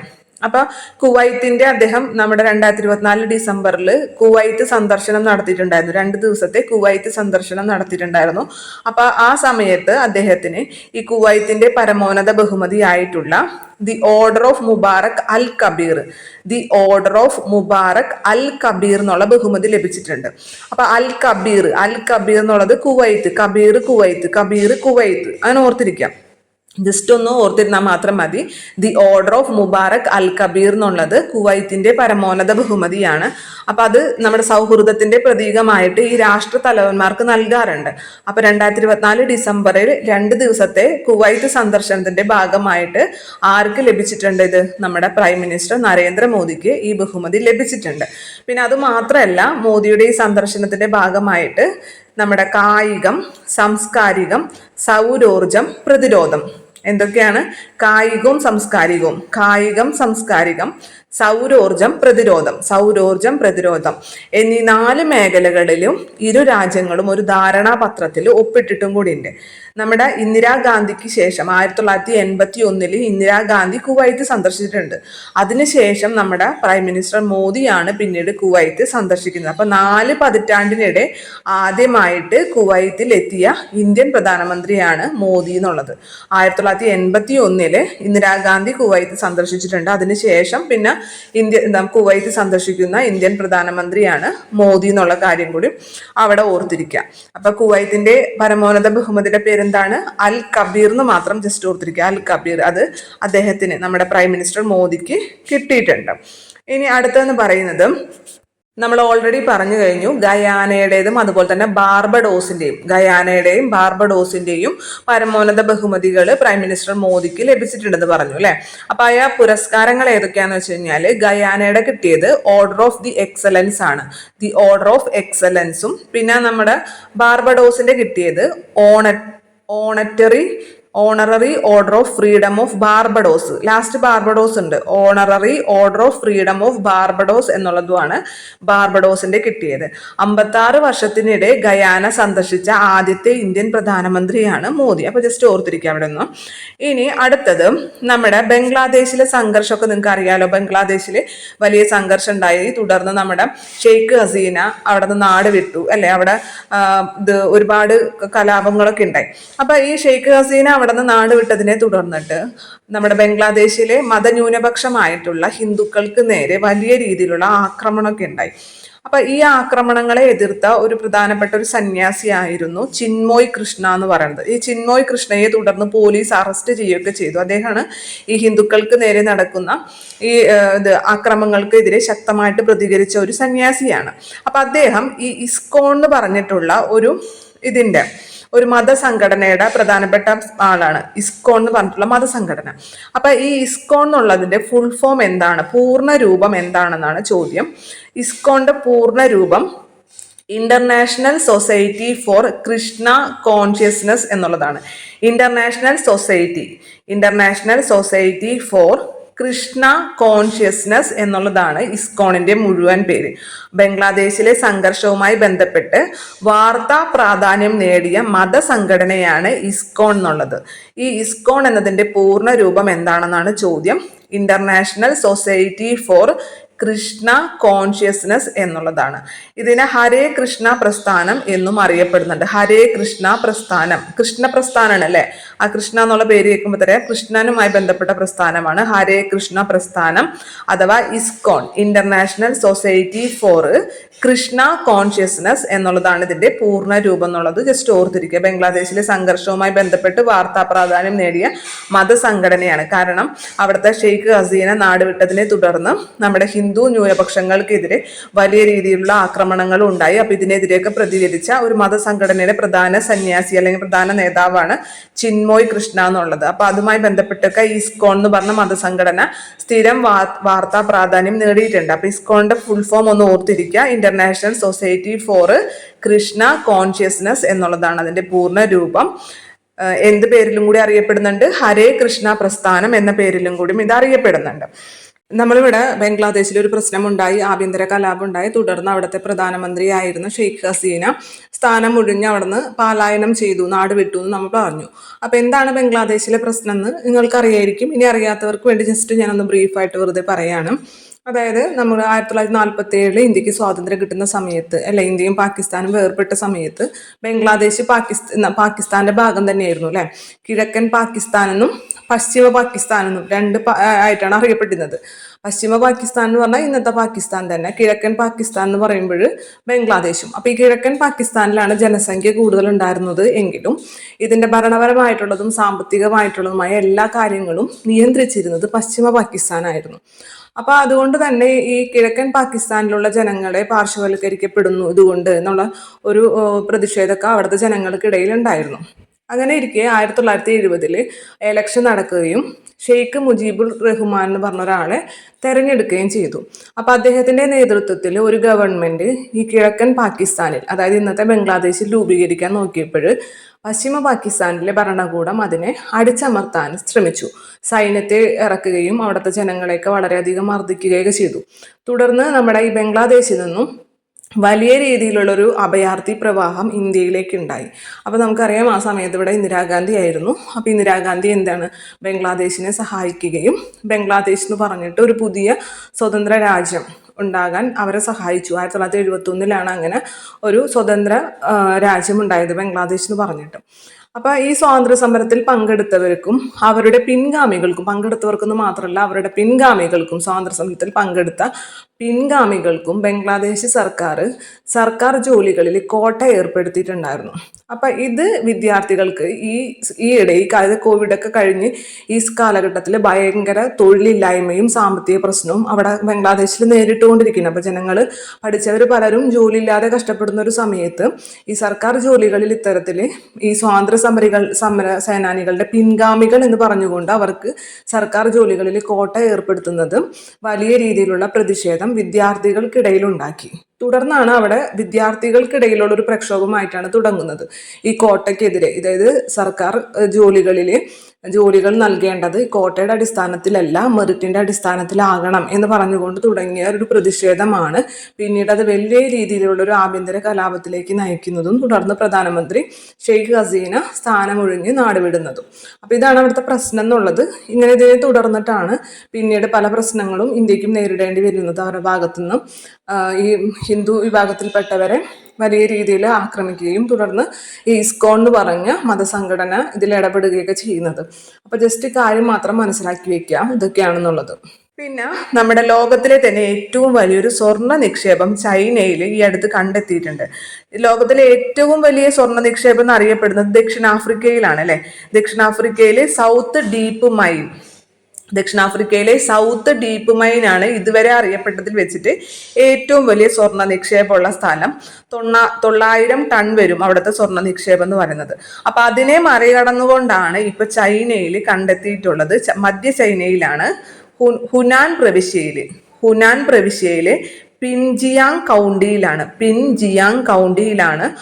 ഉയർന്ന ഗുണനിലവാരത്തിലുള്ള 1000 ടണ്ണ് സ്വർണ്ണ കണ്ടെത്തിയിട്ടുള്ളത്. അപ്പൊ ലോകത്തിലെ ഏറ്റവും വലിയ സ്വർണ്ണ നിക്ഷേപം ഈയിടത്ത് മധ്യ ചൈനയിൽ കണ്ടെത്തിയിട്ടുണ്ട്. ഇമ്പോർട്ടന്റ് ആണത്. മധ്യ ചൈനയിൽ കണ്ടെത്തിയിട്ടുണ്ട്. 1000 ടണ്ണായിലാണ് കണ്ടെത്തിയിട്ടുള്ളത്. എവിടെയാണ്? ഹുനാൻ പ്രവിശ്യയിലെ പിൻജിയാങ് കൗണ്ടി ഹുനാൻ പ്രവിശ്യയില് പിൻജിയാങ് കൗണ്ടിയിലാണ് ഇത് കണ്ടെത്തിയിട്ടുള്ളത്. ഇതിനു മുമ്പ് കണ്ടെത്തിയതിൽ വെച്ചിട്ട് ഏറ്റവും വലിയ സ്വർണ്ണ നിക്ഷേപം ദക്ഷിണാഫ്രിക്കയിലെ സൗത്ത് ഡീപ്പ് മൈൻ ആയിരുന്നു. അവിടെ 900 ടണ്ണാണ് കണ്ടെത്തിയിട്ടുള്ളത്. ഇത് 1000 ടണ്ണാണ്. 1000 ടണ്ണ് സ്വർണ്ണയിലാണ് കണ്ടെത്തിയിട്ടുള്ളത്. എവിടെയാണ്? മധ്യ ചൈനയിലെ ഹുനാൻ പ്രവിശ്യയിലെ പിൻജിയാങ് കൗണ്ടിയിലാണ് കണ്ടെത്തിയിട്ടുള്ളത്. അതേപോലെ തന്നെ അടുത്തൊരു ചോദ്യം, ഏത് റോമൻ ചക്രവർത്തിയുടെ വെങ്കല പ്രതിമയുടെ തലഭാഗമാണ് ഡെൻമാർക്ക് തുർക്കിക്ക് നൽകാൻ തീരുമാനിച്ചത്? ഇപ്പൊ നിലവിൽ ആ പ്രതിമയുടെ തലഭാഗം ഇരിക്കുന്നത് ഡെൻമാർക്കിലാണ്. ആ ഡെൻമാർക്ക് അത് തുർക്കിക്ക് നൽകാൻ തീരുമാനിച്ചു. ഒരു വെങ്കല പ്രതിമയുടെ തലഭാഗമാണ്. അപ്പൊ ആ പ്രതിമ ഏതാണെന്ന് വെച്ച് കഴിഞ്ഞാല് സെപ്റ്റിമിയസ് സെവറസിന്റെ തലഭാഗമാണ്. അപ്പൊ ഇത് ഒരു റോമൻ ചക്രവർത്തിയാന്ന് പറഞ്ഞില്ലേ. അപ്പൊ ഇദ്ദേഹത്തിന്റെ ശരീരഭാഗം, തലയില്ലാത്ത ബാക്കിയുള്ള ഉടല് ഭാഗം ഓൾറെഡി തുർക്കിയുടെ കയ്യിലുണ്ട്. ഈ തലഭാഗം മാത്രമാണ് ഡെൻമാർക്കിന്റെ കയ്യിലുള്ളത്. അപ്പൊ ഈ പുരാവസ്തുക്കളുടെ കൊള്ളയടിക്കലുമായി ബന്ധപ്പെട്ടാണ് ഇത് ഡെൻമാർക്കിന് കിട്ടിയതെന്നാണ് തുർക്കി പറയുന്നത്. അപ്പൊ ഇവർ തമ്മിൽ കുറെ കാലമായിട്ട് ഈ തലയെ ചൊല്ലിയുള്ള തർക്കമൊക്കെ നിലനിൽക്കുന്നുണ്ടായിരുന്നു. അപ്പൊ അവസാനം ഈ ഡെൻമാർക്ക് ഈ തല ആർക്ക് കൊടുക്കാൻ തീരുമാനിച്ചു? തുർക്കിക്ക് തിരിച്ചു നൽകാൻ വേണ്ടി തീരുമാനിച്ചു. അപ്പൊ അത് ആരുടെ തലയാണെന്ന് വെച്ച് കഴിഞ്ഞാൽ ഒരു റോമൻ ചക്രവർത്തിയുടെ വെങ്കല പ്രതിമയുടെ തലയാണ്. ആ റോമൻ ചക്രവർത്തിയുടെ പേരാണ് പറഞ്ഞത് സെപ്റ്റിമിയസ് സെവറസ്. സെപ്റ്റിമിയസ് സെവറസ് സെവറസ് സെവറസ് സെവറസ് സെവറസ് സെപ്റ്റിമിയസ് സെവറസ് എന്ന് പറഞ്ഞ ഒരു രാജാവിന്റെ വെങ്കല പ്രതിമയുടെ തലഭാഗമാണ് ഡെൻമാർക്ക് തുർക്കിക്ക് കൊടുക്കാൻ തീരുമാനിച്ചിട്ടുള്ളത്. സെവറസ് എന്ന് ഓർത്തിരിക്കുക, സെവറസ്. ഇനി അടുത്തത് ജർമ്മനിയുടെ മുൻ ചാൻസലർ ആയിട്ടുള്ള ഏഞ്ചല മെർക്കൽ അടുത്തിടെ പ്രസിദ്ധീകരിച്ച ഓർമ്മക്കുറിപ്പിന്റെ പേര് ഫ്രീഡം മെമ്മറീസ് എന്നുള്ളതാണ്. Freedom memories. ഏഞ്ചല മെർക്കൽ വളരെ ഇമ്പോർട്ടൻ്റ് ആയിട്ടുള്ള ഒരു വ്യക്തിയാണ് ഏഞ്ചല മെർക്കൽ എന്നുള്ളത്. കാരണം അവർ ജർമ്മനിയിലെ ആദ്യത്തെ വനിതാ ചാൻസലറാണ്. ജർമ്മനിയിലെ ആദ്യത്തെ വനിതാ ചാൻസലറാണ്. ഒരുപാട് കാലം ജർമ്മനിയുടെ വനിതാ ചാൻസലറായിട്ട് ഉണ്ടായിരുന്നു. 2005 മുതൽ 2021 വരെയുള്ള കാലഘട്ടങ്ങളിൽ അവരായിരുന്നു ജർമ്മനിയുടെ വനിതാ ചാൻസലർ എന്ന് പറയുന്നത്. അതുമാത്രമല്ല, ഈ ഫോബ്സ് മാഗസിൻ ഉണ്ടല്ലോ, ഫോബ്സ് മാഗസിൻ ഒരുപാട് കാലം തുടർച്ചയായിട്ട് ഏറ്റവും ശക്തരായിട്ടുള്ള വനിതകളുടെ പട്ടികയിലൊക്കെ ഒന്നാമതായിട്ട് ഉൾപ്പെടുത്തിയിരുന്ന ഒരു വ്യക്തി കൂടിയാണ് ഈ ഏഞ്ചല മെർക്കൽ എന്ന് പറയുന്നത്. അപ്പോൾ വളരെ ഇമ്പോർട്ടൻ്റ് ആയിട്ടുള്ള വളരെ ശക്തിയായിട്ടുള്ള ഒരു വനിതയാണ് ഏഞ്ചല മെർക്കൽ. ജർമ്മനിയുടെ വനിതാ ചാൻസലർ ആയിരുന്നു. അവരുടെ ഒരു ഓർമ്മക്കുറിപ്പാണ് ഫ്രീഡം മെമ്മറീസ് എന്നുള്ളത്. Freedom memories. ജർമ്മനിയുടെ മുൻ ചാൻസലർ ആയിട്ടുള്ള ഏഞ്ചല മെർക്കൽ പ്രസിദ്ധീകരിച്ചിട്ടുള്ള ഓർമ്മക്കുറിപ്പാണ് ഫ്രീഡം മെമ്മറീസ് എന്നുള്ളത്. ജർമ്മനിയുടെ ചാൻസലറായിട്ട് അവര് 2005 മുതൽ 2021 വരെ ഉണ്ടായിരുന്നു. 2005 മുതൽ 2021 വരെ ഉണ്ടായിരുന്നു. ജർമ്മനിയുടെ ആദ്യത്തെ വനിതാ ചാൻസലറും കൂടിയാണ് അവരും വനിതയാണ്. ഇനി അതേപോലെ തന്നെ നമ്മുടെ നാടകകൃത്തും സാഹിത്യകാരനുമായിട്ടുള്ള ഓംചേരി NN പിള്ളയുടെ ആത്മകഥയുടെ പേര് ആകസ്മികം എന്നുള്ളതാണ്. ആകസ്മികം. ഈ ഇടയാണ് അന്തരിച്ചത്. 2024 നവംബർ 22-നാണ്. 2024 നവംബർ 22-നാണ് ഓംചേരി NN പിള്ള അന്തരിച്ചത്. അപ്പൊ അദ്ദേഹത്തിന്റെ ആത്മകഥയാണ് ആകസ്മികം എന്നുള്ളത്. ആകസ്മികം. അദ്ദേഹത്തിന്റെ ബാക്കി കൃതികളുടെയൊക്കെ പേര് വളരെ രസകരമായിട്ടുള്ള പേരുകളാണ്. അതായത് ഈ വെളിച്ചം നിങ്ങൾക്കുള്ളതാകുന്നു, അതുപോലെ ചെരുപ്പ് കടിക്കില്ല, തേവരുടെ ആന, ദൈവം വീണ്ടും തെറ്റിദ്ധരിപ്പിക്കപ്പെടുന്നു, സൂക്ഷിക്കുക വഴിയിൽ ഭക്തന്മാരുണ്ട്, നല്ലവനായിട്ടുള്ള ഗോഡ്സെ. ഇതൊക്കെ അദ്ദേഹത്തിന്റെ പ്രശസ്തമായിട്ടുള്ള മറ്റ് കൃതികളാണ്. അദ്ദേഹത്തിന്റെ ആത്മകഥയുടെ പേരാണ് ആകസ്മികം എന്നുള്ളത്. അപ്പൊ അദ്ദേഹം ഈ ഇടെയാണ് മരിച്ചത്. നവംബർ 22-നാണ് മരിച്ചത്. ആരാണ്? ഓംചേരി NN പിള്ള സാഹിത്യകാരനും നാടകകൃത്തുമാണ്. അദ്ദേഹത്തിന്റെ ആത്മകഥയുടെ പേരാണ് ആകസ്മികം എന്നുള്ളത്. ആകസ്മികം. അദ്ദേഹത്തിന്റെ പ്രധാന കൃതികൾ എന്തൊക്കെയാണ് പറഞ്ഞത്? ചെരുപ്പ് കടിക്കില്ല എന്നുള്ളത്. ചെരുപ്പ് കടിക്കില്ല. ഈ വെളിച്ചം നിങ്ങൾക്കുള്ളതാകുന്നു, തേവരുടെ ആന, ദൈവം വീണ്ടും തെറ്റിദ്ധരിപ്പിക്കപ്പെടുന്നു, സൂക്ഷിക്കുക വഴിയിൽ ഭക്തന്മാരുണ്ട്, നല്ലവനായ ഗോഡ്സെ, പ്രളയം. ഇതൊക്കെ അദ്ദേഹത്തിന്റെ മറ്റ് കൃതികളാണെന്ന് ഓർത്തിരിക്കാം. പിന്നെ മുനമ്പത്തെ ഭൂമി തർക്കത്തിന് ശാശ്വത പരിഹാരം കണ്ടെത്താൻ സംസ്ഥാന സർക്കാർ നിയമിച്ചിട്ടുള്ള ജുഡീഷ്യൽ കമ്മീഷന്റെ അധ്യക്ഷൻ CN രാമചന്ദ്രൻ നായരാണ്. മുനമ്പം ഭൂമി തർക്കം. ഈ മുനമ്പത്തെ ഭൂമി തർക്കം എന്താണെന്ന് നിങ്ങൾക്ക് അറിയാലോ. അത് വഖഫ് ഭൂമിയാണ്. മുനമ്പത്തെ ഭൂമി എന്നുള്ളത് 1950-കളിലൊക്കെ വഖഫായിട്ട്, ഇപ്പൊ വഖഫ് ബോർഡുമായൊക്കെ ബന്ധപ്പെട്ട് ഒരുപാട് മുമ്പൊരു ക്ലാസ്സിൽ നമ്മൾ ഈ വഖഫ് നിയമം എന്താന്നൊക്കെ ഡീറ്റെയിൽ ആയിട്ട് പറഞ്ഞിട്ടുണ്ടായിരുന്നു അല്ലെ. അപ്പൊ ഈ വഖഫ് നിയമത്തിന്റെ കീഴിൽ അല്ലെങ്കിൽ 1950 വഖഫ് എന്ന് വെച്ചാല് ഇപ്പോൾ നമ്മുടെ മുസ്ലിം വിഭാഗത്തിൽപ്പെട്ടവര് മതത്തിന് വേണ്ടിയിട്ട് ദാനം ചെയ്യുന്ന ഭൂമിയാണ് വഖഫ് ഭൂമി എന്ന് പറയുന്നത് അല്ലെ. അപ്പൊ ഇത്തരത്തിൽ ഈ മുനമ്പത്തെ ഈ ഭൂമി എന്ന് പറയുന്നത് 1950 വഖഫ് ഭൂമിയാക്കി മാറ്റി വെച്ചതായിരുന്നു. ഇപ്പോൾ അവിടെ ഒരു 400-600 കുടുംബങ്ങളുണ്ട്. പക്ഷെ അവർ പറയുന്നത് അവരൊരു ട്രസ്റ്റിൽ നിന്നും വാങ്ങിച്ചതാണ്, പൈസ കൊടുത്ത് വാങ്ങിച്ചതാണ് ഈ ഭൂമി എന്നാണ് പറയുന്നത്. പക്ഷെ വഖഫ് പറയുന്നത് അവരുടെ ഭൂമിയാണ്, വഖഫ് ഭൂമിയാണെന്നാണ് അവർ പറയുന്നത്. അപ്പൊ ഈ മുനമ്പത്ത് ഈ ഭൂമി വഖഫ് ഭൂമിയാണ് അല്ലാന്നും പറഞ്ഞുകൊണ്ടുള്ള തർക്കം നിലനിൽക്കുന്നുണ്ട്. അപ്പൊ ഇതിനൊരു ശാശ്വത പരിഹാരമായിട്ടാണ് ഒരു കമ്മീഷനെ നമ്മുടെ ജുഡീഷ്യൽ കമ്മീഷന്റെ ഒരു നിയമിച്ചിട്ടുണ്ട്, കമ്മീഷനെ നിയമിച്ചിട്ടുണ്ട്. അതിന്റെ അധ്യക്ഷൻ ആരാണെന്നാണ് ചോദിച്ചത്. CN രാമചന്ദ്രൻ നായരാണ്. CN രാമചന്ദ്രൻ നായർ എന്നുള്ളത് കേരള ഹൈക്കോടതിയിലെ മുൻ ആക്ടിംഗ് ചീഫ് ജസ്റ്റിസ് ആണ്. CN രാമചന്ദ്രൻ നായർ. CN രാമചന്ദ്രൻ നായർ ഓർത്തിരിക്കുക, ഇമ്പോർട്ടന്റ് ആണ്. മുനമ്പത്തെ ഭൂമി തർക്കത്തിന് ശാശ്വത പരിഹാരം കണ്ടെത്താൻ വേണ്ടി സംസ്ഥാന സർക്കാർ നിയമിച്ച ജുഡീഷ്യൽ കമ്മീഷന്റെ അധ്യക്ഷനാണ് CN രാമചന്ദ്രൻ നായർ. CN രാമചന്ദ്രൻ നായർ എന്നുള്ളത് ഓർത്തിരിക്കാം. പിന്നെ അതേപോലെ 2024 JCB സാഹിത്യ പുരസ്കാരം, 2024 JCB സാഹിത്യ പുരസ്കാരം കിട്ടിയിട്ടുള്ളത് ഉപമന്യു ചാറ്റർജിക്കാണ്. JCB പുരസ്കാരമൊക്കെ PSCക്ക് വളരെ ഇഷ്ടപ്പെട്ട പുരസ്കാരങ്ങളാണ്, റിപ്പീറ്റ് ചെയ്ത് ചോദിക്കാറുള്ളതാണ്. അപ്പം അതുകൊണ്ട് ശ്രദ്ധിക്കണം. 2024 JCB സാഹിത്യ പുരസ്കാരം ലഭിച്ചത് ഉപമന്യു ചാറ്റർജിക്കാണ് കിട്ടിയത്. അദ്ദേഹത്തിൻ്റെ novel Lorenzo searches for the meaning of life എന്നുള്ളതാണ്. ആ നോവലിന് കിട്ടിയ പുരസ്കാരം കിട്ടിയ നോവലിന്റെ പേരാണ് ലോറൻസോ. ലോറൻസോ എന്ന് പറഞ്ഞത് ഒരാളുടെ പേരാണ്. Lorenzo searches for the meaning of life. Lorenzo searches for the meaning of life എന്നുള്ളതാണ്. ആ നോവലിനാണ് ഈ പുരസ്കാരം ലഭിച്ചത്, JCB സാഹിത്യ പുരസ്കാരം ലഭിച്ചത്. അപ്പൊ ഇതിൽ ലോറൻസോ എന്ന് പറഞ്ഞ ഒരു കഥാപാത്രം, അദ്ദേഹത്തിന് മോട്ടോർ സൈക്കിളിൽ അപകടം സംഭവിക്കുകയും അതിനുശേഷം അദ്ദേഹം ആത്മീയമായിട്ടുള്ള വഴിയിലേക്ക് തിരിയാണ്. ആത്മീയമായ വഴിയിലേക്ക് തിരിയുന്നുണ്ടെങ്കിലും അദ്ദേഹത്തിന് അവിടെ പലതരത്തിലുള്ള പ്രതിസന്ധികൾ നേരിടേണ്ടി വരുന്നു. തുടർന്നുള്ള ജീവിതത്തിൽ അദ്ദേഹം യഥാർത്ഥത്തിലുള്ള സേവനം എന്താണെന്നും ഭക്തി എന്താണെന്നും ആത്മീയത എന്താണെന്നും തിരിച്ചറിയുന്ന കുറച്ച് മുഹൂർത്തങ്ങളൊക്കെയാണ് ഈ നോവലിൽ പറഞ്ഞിട്ടുള്ളത്. അതായത് നമ്മളുടെ ഈ ഒരു സിനിമ ഉണ്ടല്ലോ മുമ്പ്, ചിന്താവിഷ്ടയായ സീത, അതിൽ നമ്മുടെ ശ്രീനിവാസൻ ഒരു ശബരിമലയ്ക്ക് പോയി വന്നതോടുകൂടി ആത്മീയമായ വഴിയിലേക്ക് തിരിയൂല്ലേ.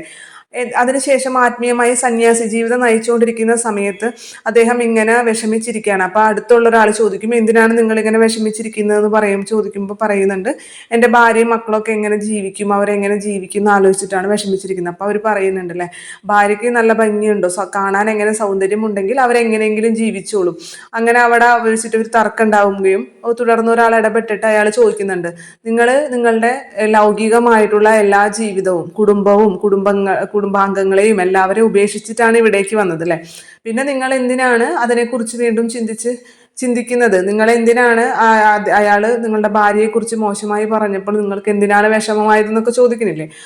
അതേപോലെയൊക്കെ തന്നെയുള്ള ഒരു സിറ്റുവേഷൻ, അങ്ങനെയല്ല എങ്കിലും അതേപോലെയൊക്കെ ഉള്ള ഒരു സിറ്റുവേഷൻസിൽ കൂടെയൊക്കെ ഈ ലോറൻസോ കടന്നു പോവുകയും അവസാനം അയാൾ തിരിച്ചറിയാണ് യഥാർത്ഥത്തിൽ എന്താണ് സേവനമെന്നും യഥാർത്ഥത്തിൽ എന്താണ് ആത്മീയത, എന്താണ് വിശ്വാസം എന്നുള്ളതൊക്കെ തിരിച്ചറിയുന്ന മുഹൂർത്തങ്ങളൊക്കെയാണ് ഈ കഥയിലും ഉള്ളത്. അപ്പം അതിൻ്റെ പേരെന്താണ്? Lorenzo searches for the meaning of life എന്നുള്ളതാണ്. Lorenzo searches for the meaning of life.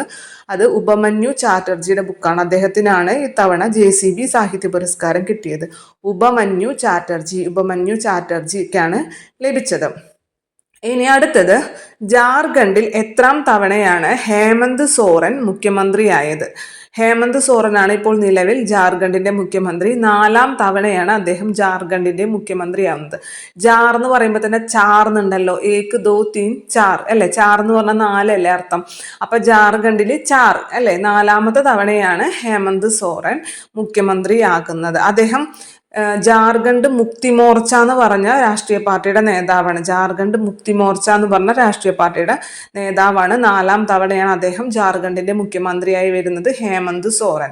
അതേപോലെ തന്നെ ഇപ്പൊ അടുത്ത് മുഖ്യമന്ത്രിയായ 2 വ്യക്തികളാണ്, മഹാരാഷ്ട്രയിലെ മുഖ്യമന്ത്രിയും അതേപോലെ ഹരിയാനയിലെ മുഖ്യമന്ത്രിയും. ശ്രദ്ധിക്കണം ഒന്ന്, മഹാരാഷ്ട്രയുടെ പുതിയ മുഖ്യമന്ത്രി എന്ന് പറയുന്നത് ദേവേന്ദ്ര ഫട്നാവിസ് ആണ്. ദേവേന്ദ്ര ഫട്നാവിസ്. അപ്പൊ മഹാരാഷ്ട്ര, മഹാനാണ് ദേവേന്ദ്രൻ എന്ന് അങ്ങനെ ജസ്റ്റ് എന്തെങ്കിലും കണക്ട് ചെയ്ത് വെക്കാം. മഹാരാഷ്ട്രയിലെ പുതിയ CM ദേവേന്ദ്ര ഫട്നാവിസ് ആണ്. അതേപോലെ ഹരിയാനയിലെ മുഖ്യമന്ത്രി നായബ് സിംഗ് സൈനിയാണ്. അത് ഓർക്കാൻ സുഖമാണ്. ഹരിയാന എന്ന് പറയുമ്പോൾ ഒരു ആന വരുന്നുണ്ടല്ലേ, ആന ഒരു മൃഗമല്ലേ.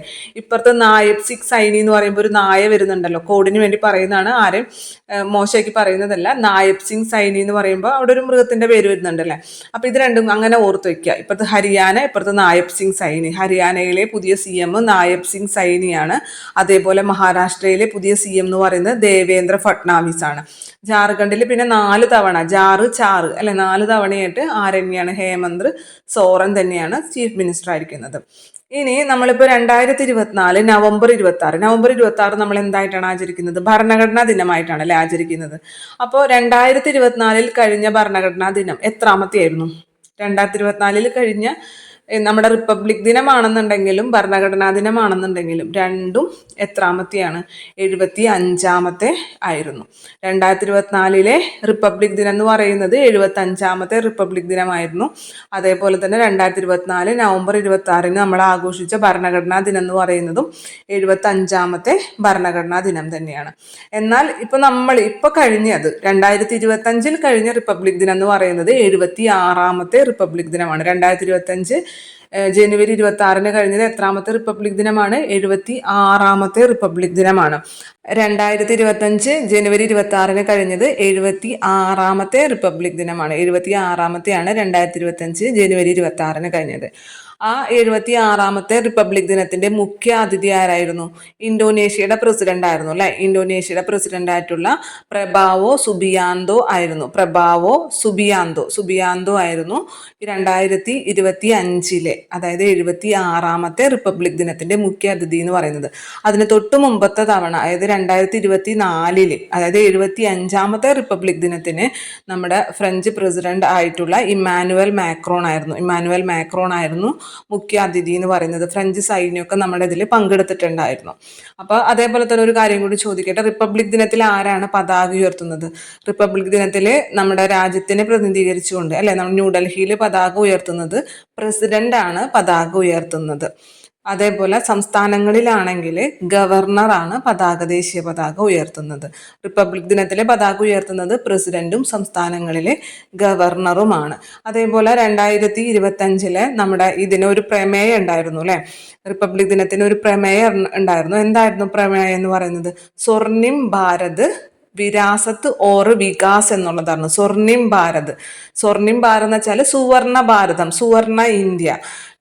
വിരാസത്ത് ഓർ വികാസ്, വിരാസത്ത് എന്ന് പറഞ്ഞു കഴിഞ്ഞാൽ പൈതൃകം എന്നർത്ഥം. വിരാസത്ത് ഓർ വികാസ് അതായത് പൈതൃകവും വികസനവും. അതാണ് നമ്മുടെ 2025 76 റിപ്പബ്ലിക് ദിനത്തിന്റെ പ്രമേയം എന്ന് പറയുന്നത്. മലയാളത്തിൽ പറയുമ്പോൾ സുവർണ ഇന്ത്യ പൈതൃകവും വികസനവും. സുവർണ ഇന്ത്യ പൈതൃകവും വികസനവും എന്നുള്ളതായിരുന്നു റിപ്പബ്ലിക് ദിനത്തിന്റെ പ്രമേയം എന്ന് പറയുന്നത്, തീം എന്ന് പറയുന്നത്.